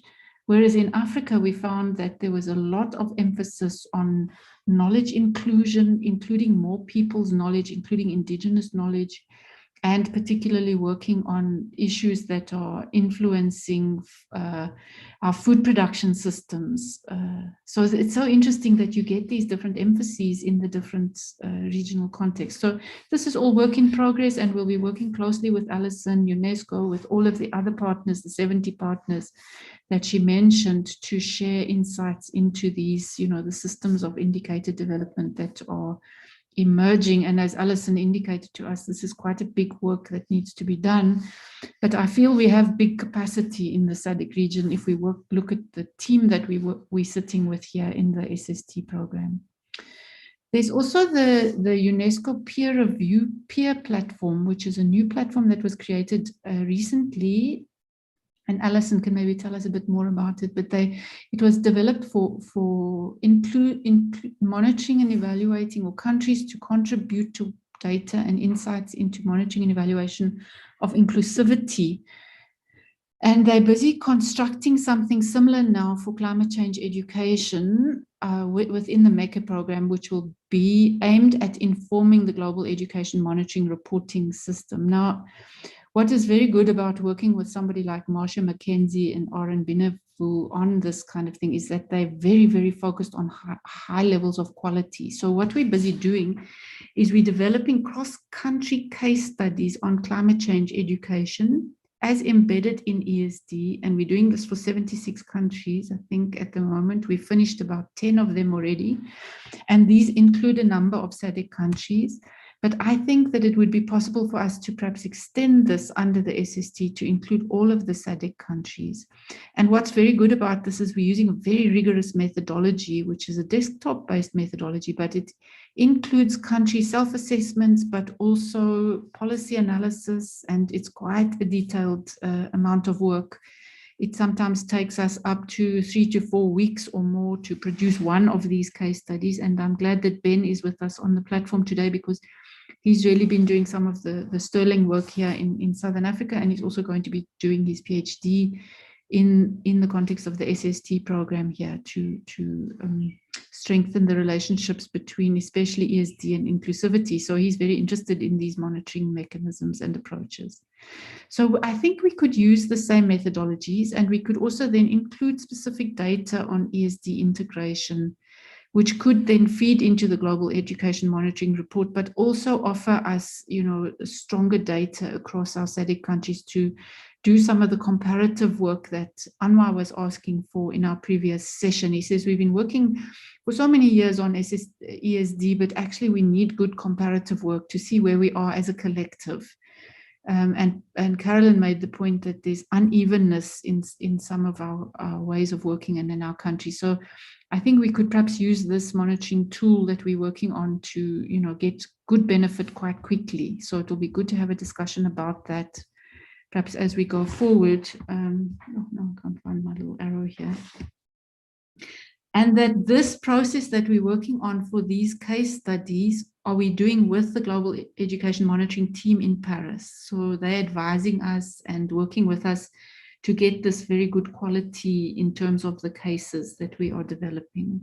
So I want to propose that we look at the possibility here, perhaps Julia and Carolyn and others in the UNESCO Harare office and patients, as we do our country conversations, whether we couldn't develop this instrument and then maybe ground truth it through the country consultations, then we can get a good data set for our region fairly quickly that we could help to use to improve data and monitoring instruments.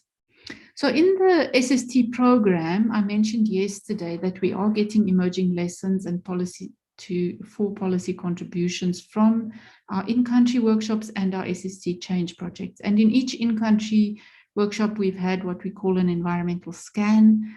And this morning, as I was getting up and, thinking about today's presentation, I was thinking that one of the things we should try to do is produce perhaps a monograph which captures all of those country scans, because they do offer good baseline, at least up to a certain point, that can help us to then improve instruments, especially for the mainstreaming indicators. So I can't see them here, but if I could, I would be looking at Sirke and Zintle and Tiffany and our team there to see whether we couldn't, have a caucus about this and see whether we can't do something with those environmental scans that we've been producing. We've already identified some issues that are coming through from the change project that we think need to be given more attention in SDG, ESD in the SADC region, such as the whole institution ESD approaches, the issue of knowledge and harnessing indigenous knowledge into formal education as an important approach for our region, capacities of community, students and teachers to work together. There's something very important happening there too in and out of our change projects. Broadening assessment is definitely in focus in this project. Professor Shumba and others have been leading us with, developing more adequate assessment frameworks for ESD. And we've been working with them, trying them out, and they are showing to be quite strong and robust, so we can work with those.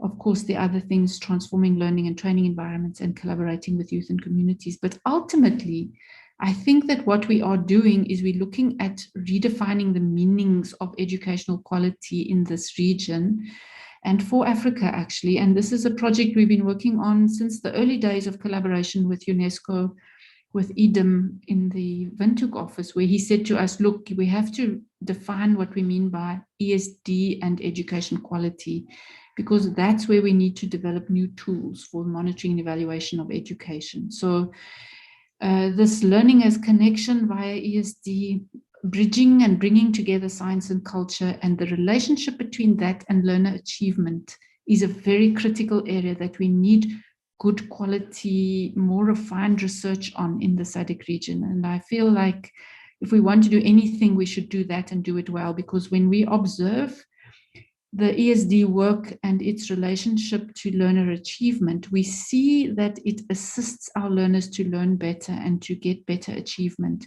because of the cultural and social connection, and they're more able to learn the other concepts and things which are often quite alien more easily. So I feel there's something very important we need to do there as a collective.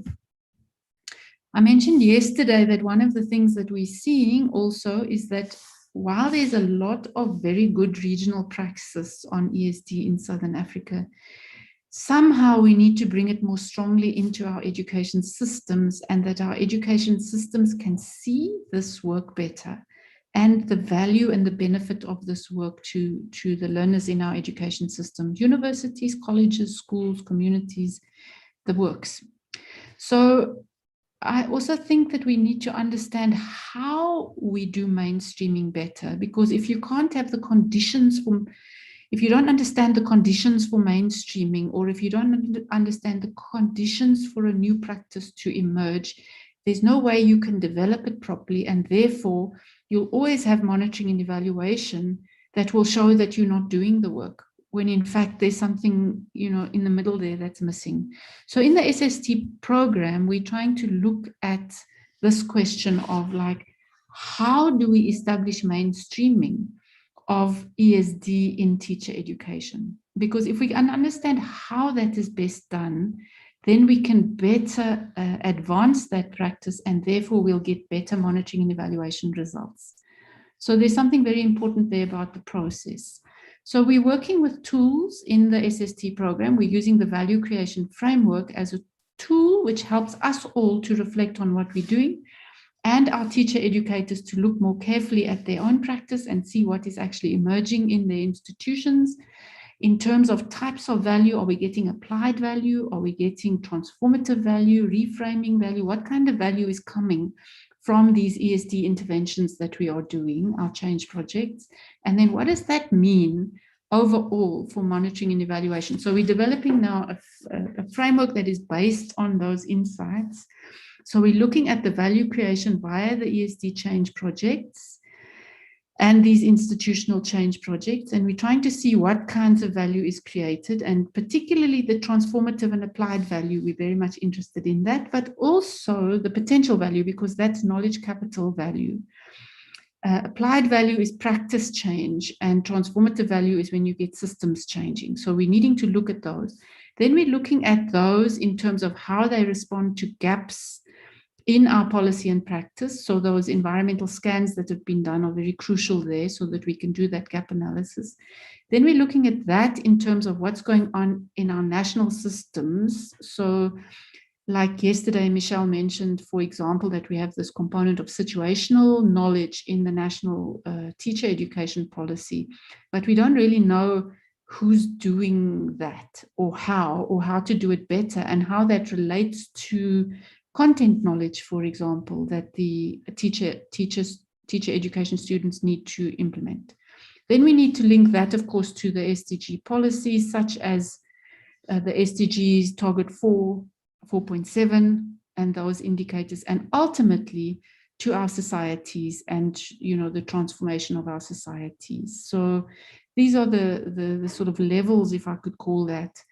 And they all are what we call relations of emergence. So when you do something in practice, like we saw these beautiful change projects yesterday, sometimes people think of those as, you know, isolated individual projects, you know, they're local activities, but we should always remember that they relate to all of these other levels. And our job as monitoring and evaluation specialists and educators is to develop these relationships properly, so that by the time we come to reporting, we're not saying that there's no ESD practice in Africa, that we can actually show the rich, strong ESD practice that does exist there, and then also get ourselves the tools to develop it further.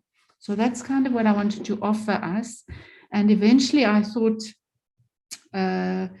what we need is, you know, a lot of suggestions. We need a lot of contributions. We need a lot of partnerships to take this work forward in SADC. And I was wondering about a monitoring and evaluation working group, Patience and Julia and Charles, whether we couldn't set one up that links, you know, between SST and these country level activities that we're talking about under ESD 2030. That we can really strengthen this work on monitoring and evaluation, so that we don't have, you know, systems of reporting that always look so empty, when in fact there's actually probably quite a lot that is actually happening, if only we could find our ways of capturing it and consolidating it and sharing it more carefully and mainstreaming it better. So that's my presentation, linking on to Alison. So thank you very much, everybody, and thanks, Julia. I think we'll now go into some discussion. Thanks a lot, Hela.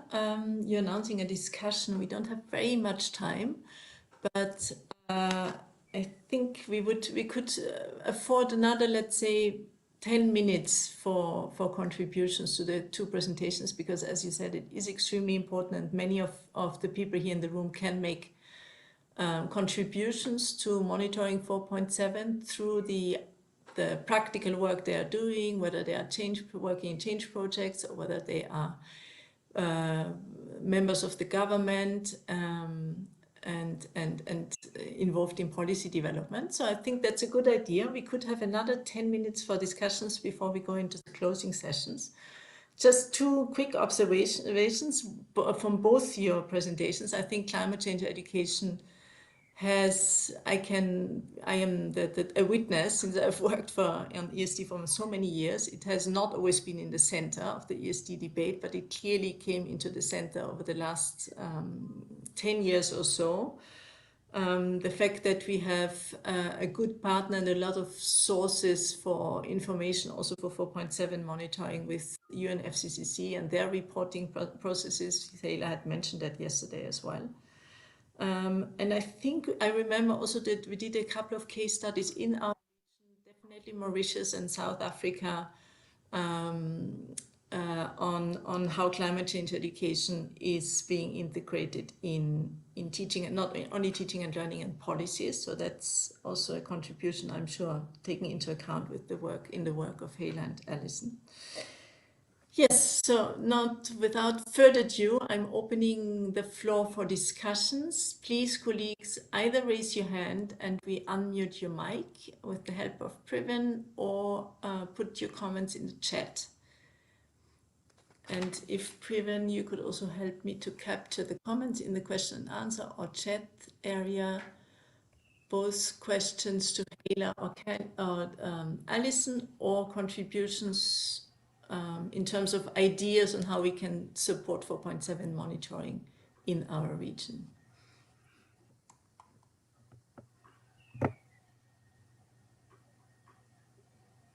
There's one comment. Sorry, Priven, go ahead. No, go ahead, Julia. I just see a comment of Maria, exactly what I think about Hela's conclusion. No data sometimes doesn't necessarily mean data is not present. Sometimes it is just not captured. Yeah, so the challenge of capturing data and capturing the results of also of the good work we're doing here. Do you see anything else, Priven, in terms of comments or hands up? Yes, from Shanu, there's a comment in South Africa. There's an intergovernmental panel set up for reporting on the SDGs, but the ESD element is not included. Therefore, there's a need for considerable advocacy into the system. I'm not sure if Shanu would like to also speak to her comment. You can maybe give her the speaking rights. So.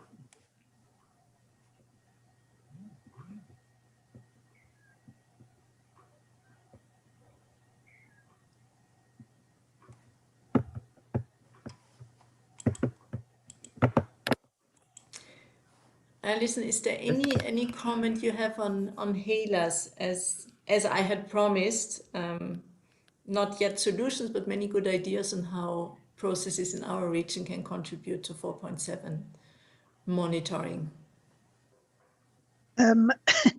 Just to say, I'm impressed by the number of ideas that Hela is presenting there. The comment that somebody made about data being difficult to capture, I think that's the main challenge that we face, is what should we be collecting, and where do we go to collect it? What would be useful? What would be helpful? And Hela's presentation has quite a lot of new ideas for me, and I need to dig a bit deeper into some of them. She mentioned this UNESCO peer platform. I don't know an awful lot about it. I have seen a couple of examples of these country summaries of what's going on in climate change education, and they really are very detailed. They're about six or more pages each, and they actually do contain a wealth of information that we're not yet mining to the extent that perhaps we should. So thanks for the ideas. Thanks, Alison. And it would be good to discuss that, I think, because certainly from my side, I think they're extremely carefully put together.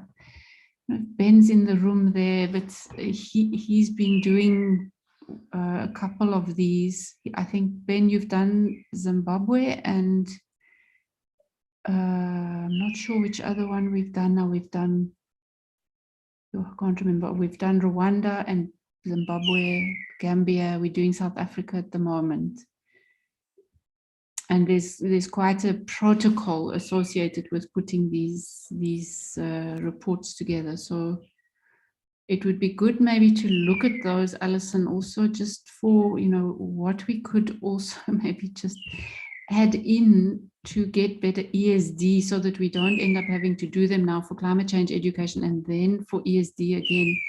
Because my observation is that the climate change education is very embedded in ESD. And I have mentioned this already to Marsha as well, and to see whether we couldn't, manage to do so that we don't have to redo the same thing again. I'm not sure how to say that differently, but yeah. Yeah. I agree. I mean, climate change education was often also just associated to be part of science education. So I think to embed it in ESD, that's part of the advocacy work that we did and we should do, continuing doing, because it becomes more relevant and richer and actually takes into account of the complexity of climate change, which is clearly not just a scientific topic. Yes, so we're looking at that in those cases. And one of the interesting things is that as soon as climate change moves out of the science subject, it takes on a different discourse, which is much more aligned with ESD. So this is one of the observations we're looking at and trying to look at in terms of the conceptual, framing of what we include and exclude. Right. Yeah. So we got a confirmation from Ben that Ghana, South Africa, Zimbabwe, Rwanda, and Gambia are part of this country analysis. Yes, they're part of the first year, and then there'll be more coming up. Right. So it would be good to link with patients on this as well for the Africa-wide. Right. I'm also sharing a publication we did that's now already a couple of years ago, but we did quite intensively invest in climate change education in Mauritius and South Africa in the project, I think 2015, 2016, and then also wrote up in a publication which is called Not Just Hot Air, how climate change education in those two countries in the curricula and policies look like. So also that will have to be updated, but it's certainly an interesting source for our region as well. A comment from Anra, who thinks that the shift to virtual business, of course, is favorable for M&E, I guess because we sort of have everything documented when we go virtually, and in particular to mainstreaming ESD in curricular national education systems. Yeah, we also have Shanu and Anwar. So maybe Shanu first and then Anwar to speak to their comments. Okay, thank you, Previn. I think for me, the one thing that seems to be is that we may have these, intergovernmental panels, because we know ESD is so cross-cutting, that are set up to report on the SDGs and its implementation at a country level.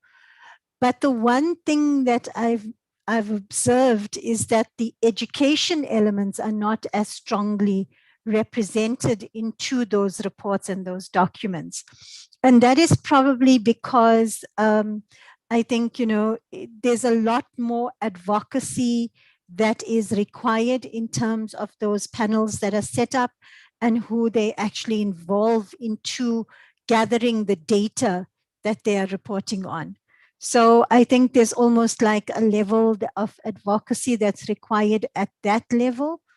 And also, support in terms of the kind of frameworks that we are using at country levels to report onto the SDGs. And focusing on the ESD elements.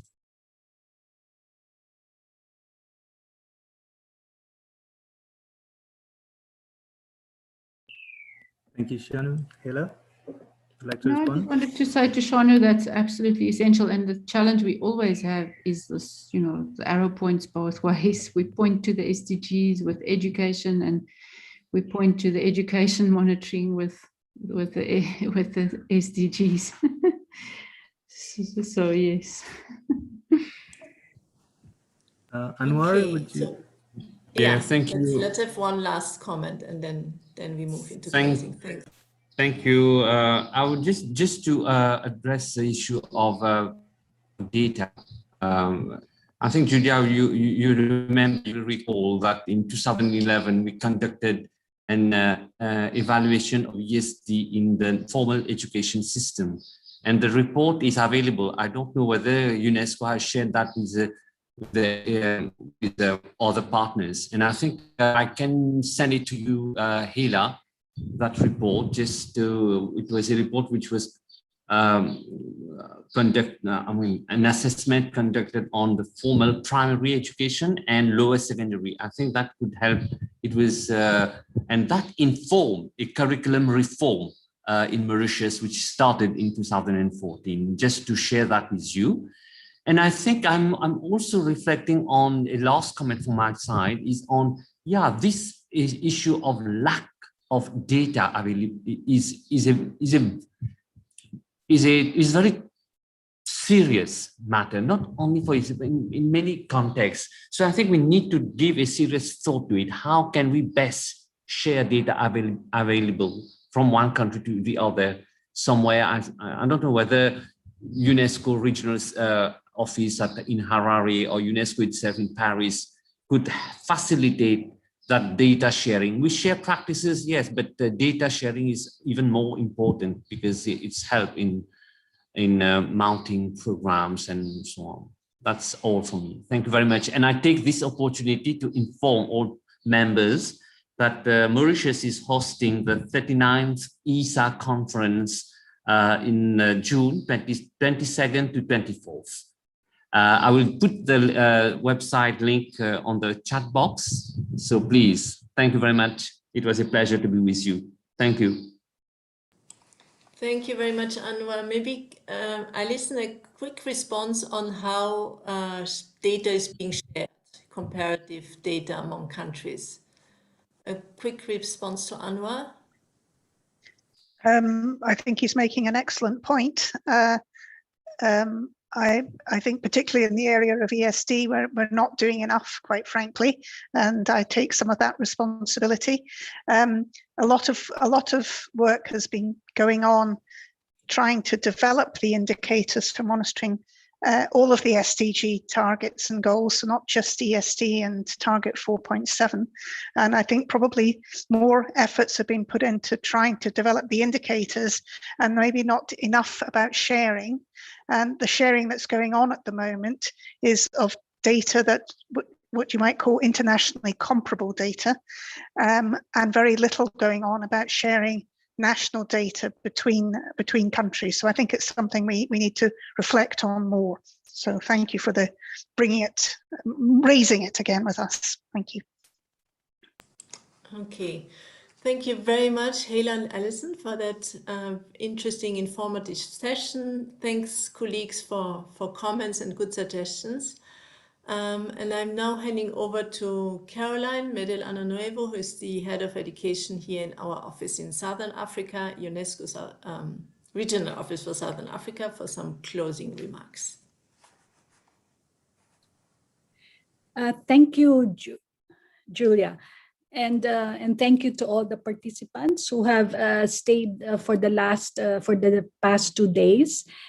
And in fact, I just want to start with an observation.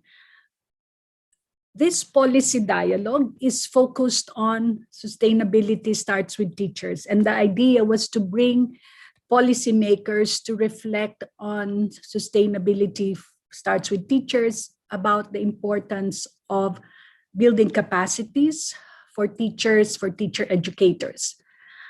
But one can see, and it's not only in this forum, one can see that after all the pronouncements, the speeches of the policymakers, they leave, and then the teacher educators, the practitioners continue.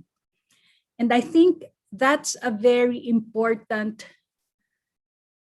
gap or element that we have to address if we really want to engage. I think I was in the stream 2 earlier, and one can see that in fact, in terms of the 5 action areas, the strongest, or if one can say strongest means more activities, would be building capacity for educators, and then followed by policy, and then of course, all this whole school approach. And our challenge, in fact, and that was raised in our group, how do we build synergies in these 5 areas? Because as it continues that we maintain our silos.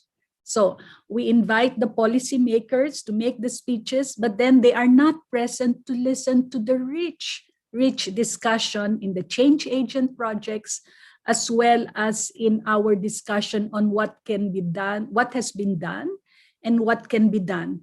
So I think for me, a big challenge is how do we really transform our engagement with policymakers. That's one. That is, I bring this up because this has been built as a policy dialogue, but also, and this was raised in our stream too, how do we engage with communities and youth? So for example, in our stream, it was as they were saying, we need to inform the young people, we need to reach to non-formal education. But in fact, maybe it's like the data, it's not that they're absent, but we just don't know about this. I'm always impressed with Greta Thunberg's Friday strikes and how this has generated so many young people. But we have these kinds of activities of young people, not only in schools, and we've seen all the initiatives of young people in Southern Africa, but our challenge, and also in the communities, but our challenge is really to engage in all these different actions. And that is the reason why UNESCO and in our office, and Patience has shared this, we are having these national initiatives to go beyond capacity building for teachers, because I would also admit that since 5 years, 6 years, our focus, because our office has been focused really on teachers, so a lot of our activities on ESD has focused on building capacities for teachers. And of course, we also try to have regional policy dialogues and green skills. And our challenge, I think, if we want to transform our work, our challenge is to try to imagine how do we really engage. And I think the last comment was that in the SDG reporting, the education is not reflected. So we hear all these gaps and challenges. So I think I would like us to reflect, maybe as a way of trying to move forward. How do we really engage? Not only, for example, ministries of education, policymakers and ministries of education, but also policymakers of the ministries of health, of the ministries of environment, of the ministries of youth.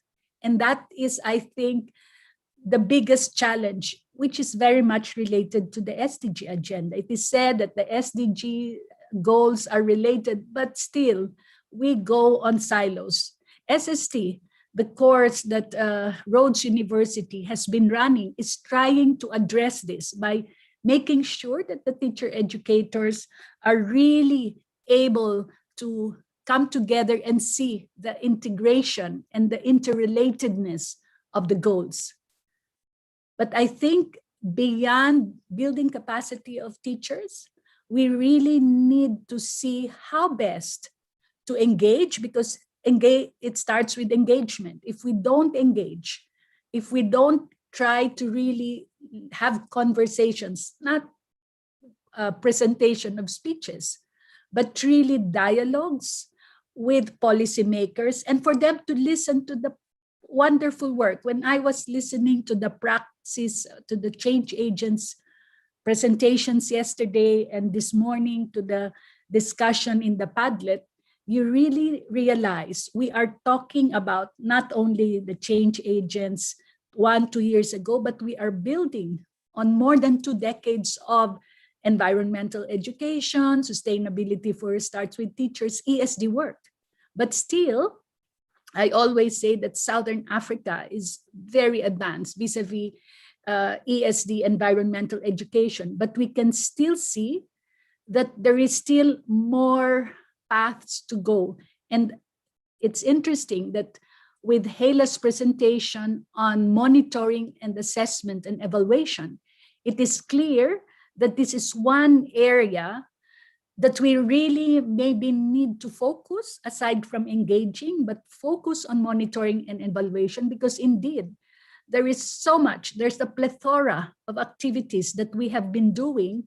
But my question, there are so many change agents. The change agent notion did not start only with SST. RIP had this change agent, but how are we really able to build on this wonderful praxis activities so that we can shape policies? Because in the end, our challenge is we don't just want policies to come from above and imposed to the ground, but ideally, we would like our praxis, our change agents projects, to really slowly inform the policies. And when policies that are informed by our praxis are crafted, then they can further enrich the policy environment that we would like to work towards. I would just like to end by having sharing two activities. Of course, you've heard already about the national education ESD initiatives, which Patience is running in our office. And this is a very good idea. And I think in our stream, I've heard already that some committees have met and they are really engaged in information and mapping.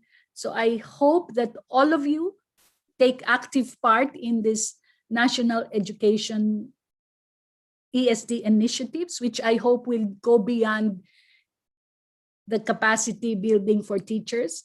I have asked my colleagues that, in fact, the mapping, and I heard this earlier, the mapping that is going to be done in many of the countries will build on the environmental scan that the colleagues, the reference groups have done. So the challenge is because if we don't know what's happening, there's a tendency to duplicate.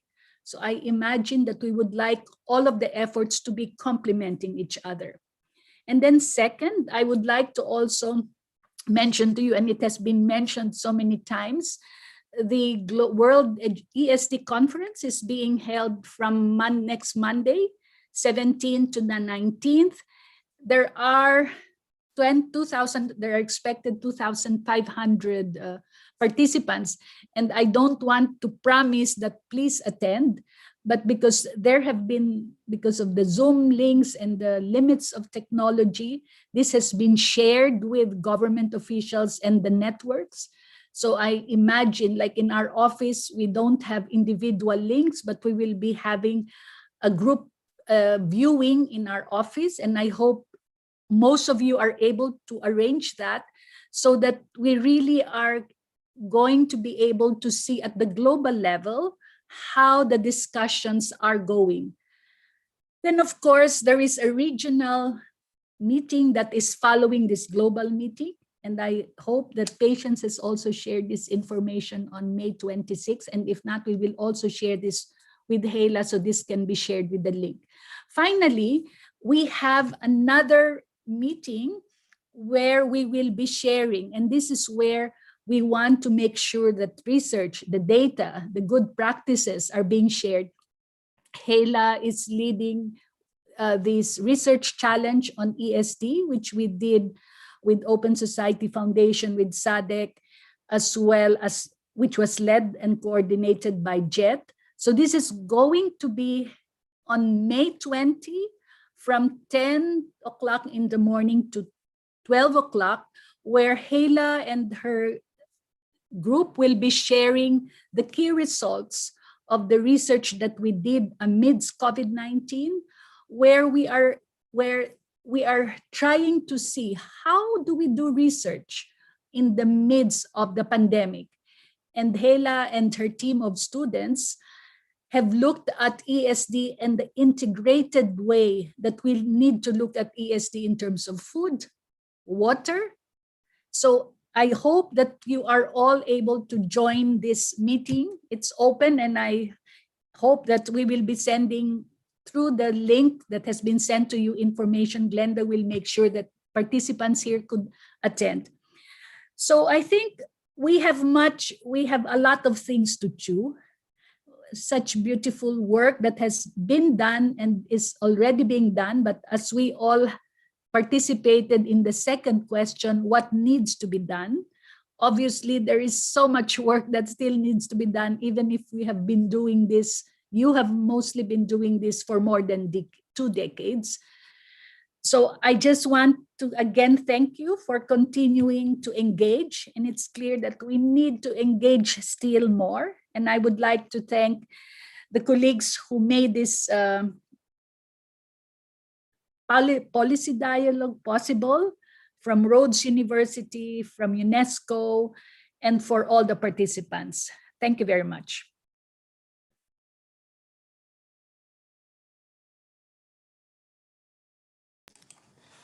Thank you.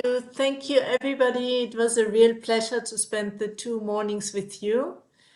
And you will receive all the promised links and documents from us. Please go back to the SSD website, enjoy surfing on the website, and also look at the particular page on the Policy Dialogue, where you will find all presentations uploaded. Julia?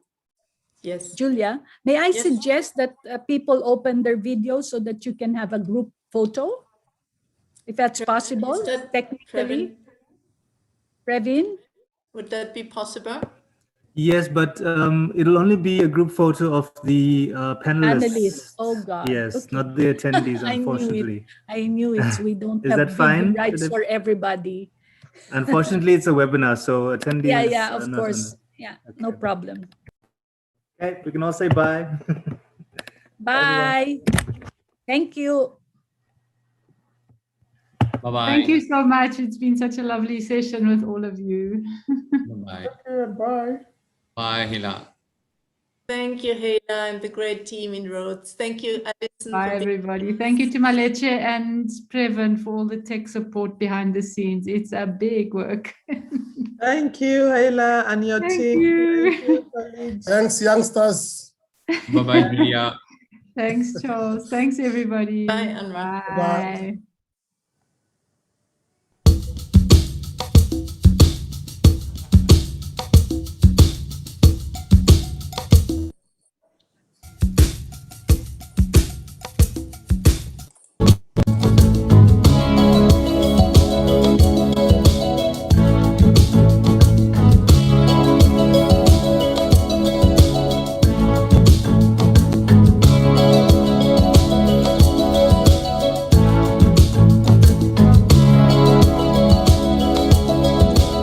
I hear the drums echoing tonight, and she hears only whispers of some quiet conversation. She's coming in 12:30 flight. The moonlit wings reflect the stars that guide me towards salvation. I stopped an old man along the way, hoping to find some old forgotten words or ancient melodies. He turned to me as if to say, "Hurry boy, it's waiting there for you." Gonna take a lot to drag me away from you. There's nothing that 100 men or more could ever do. I bless the rains down in Africa. Gonna take some time to do the things we never had.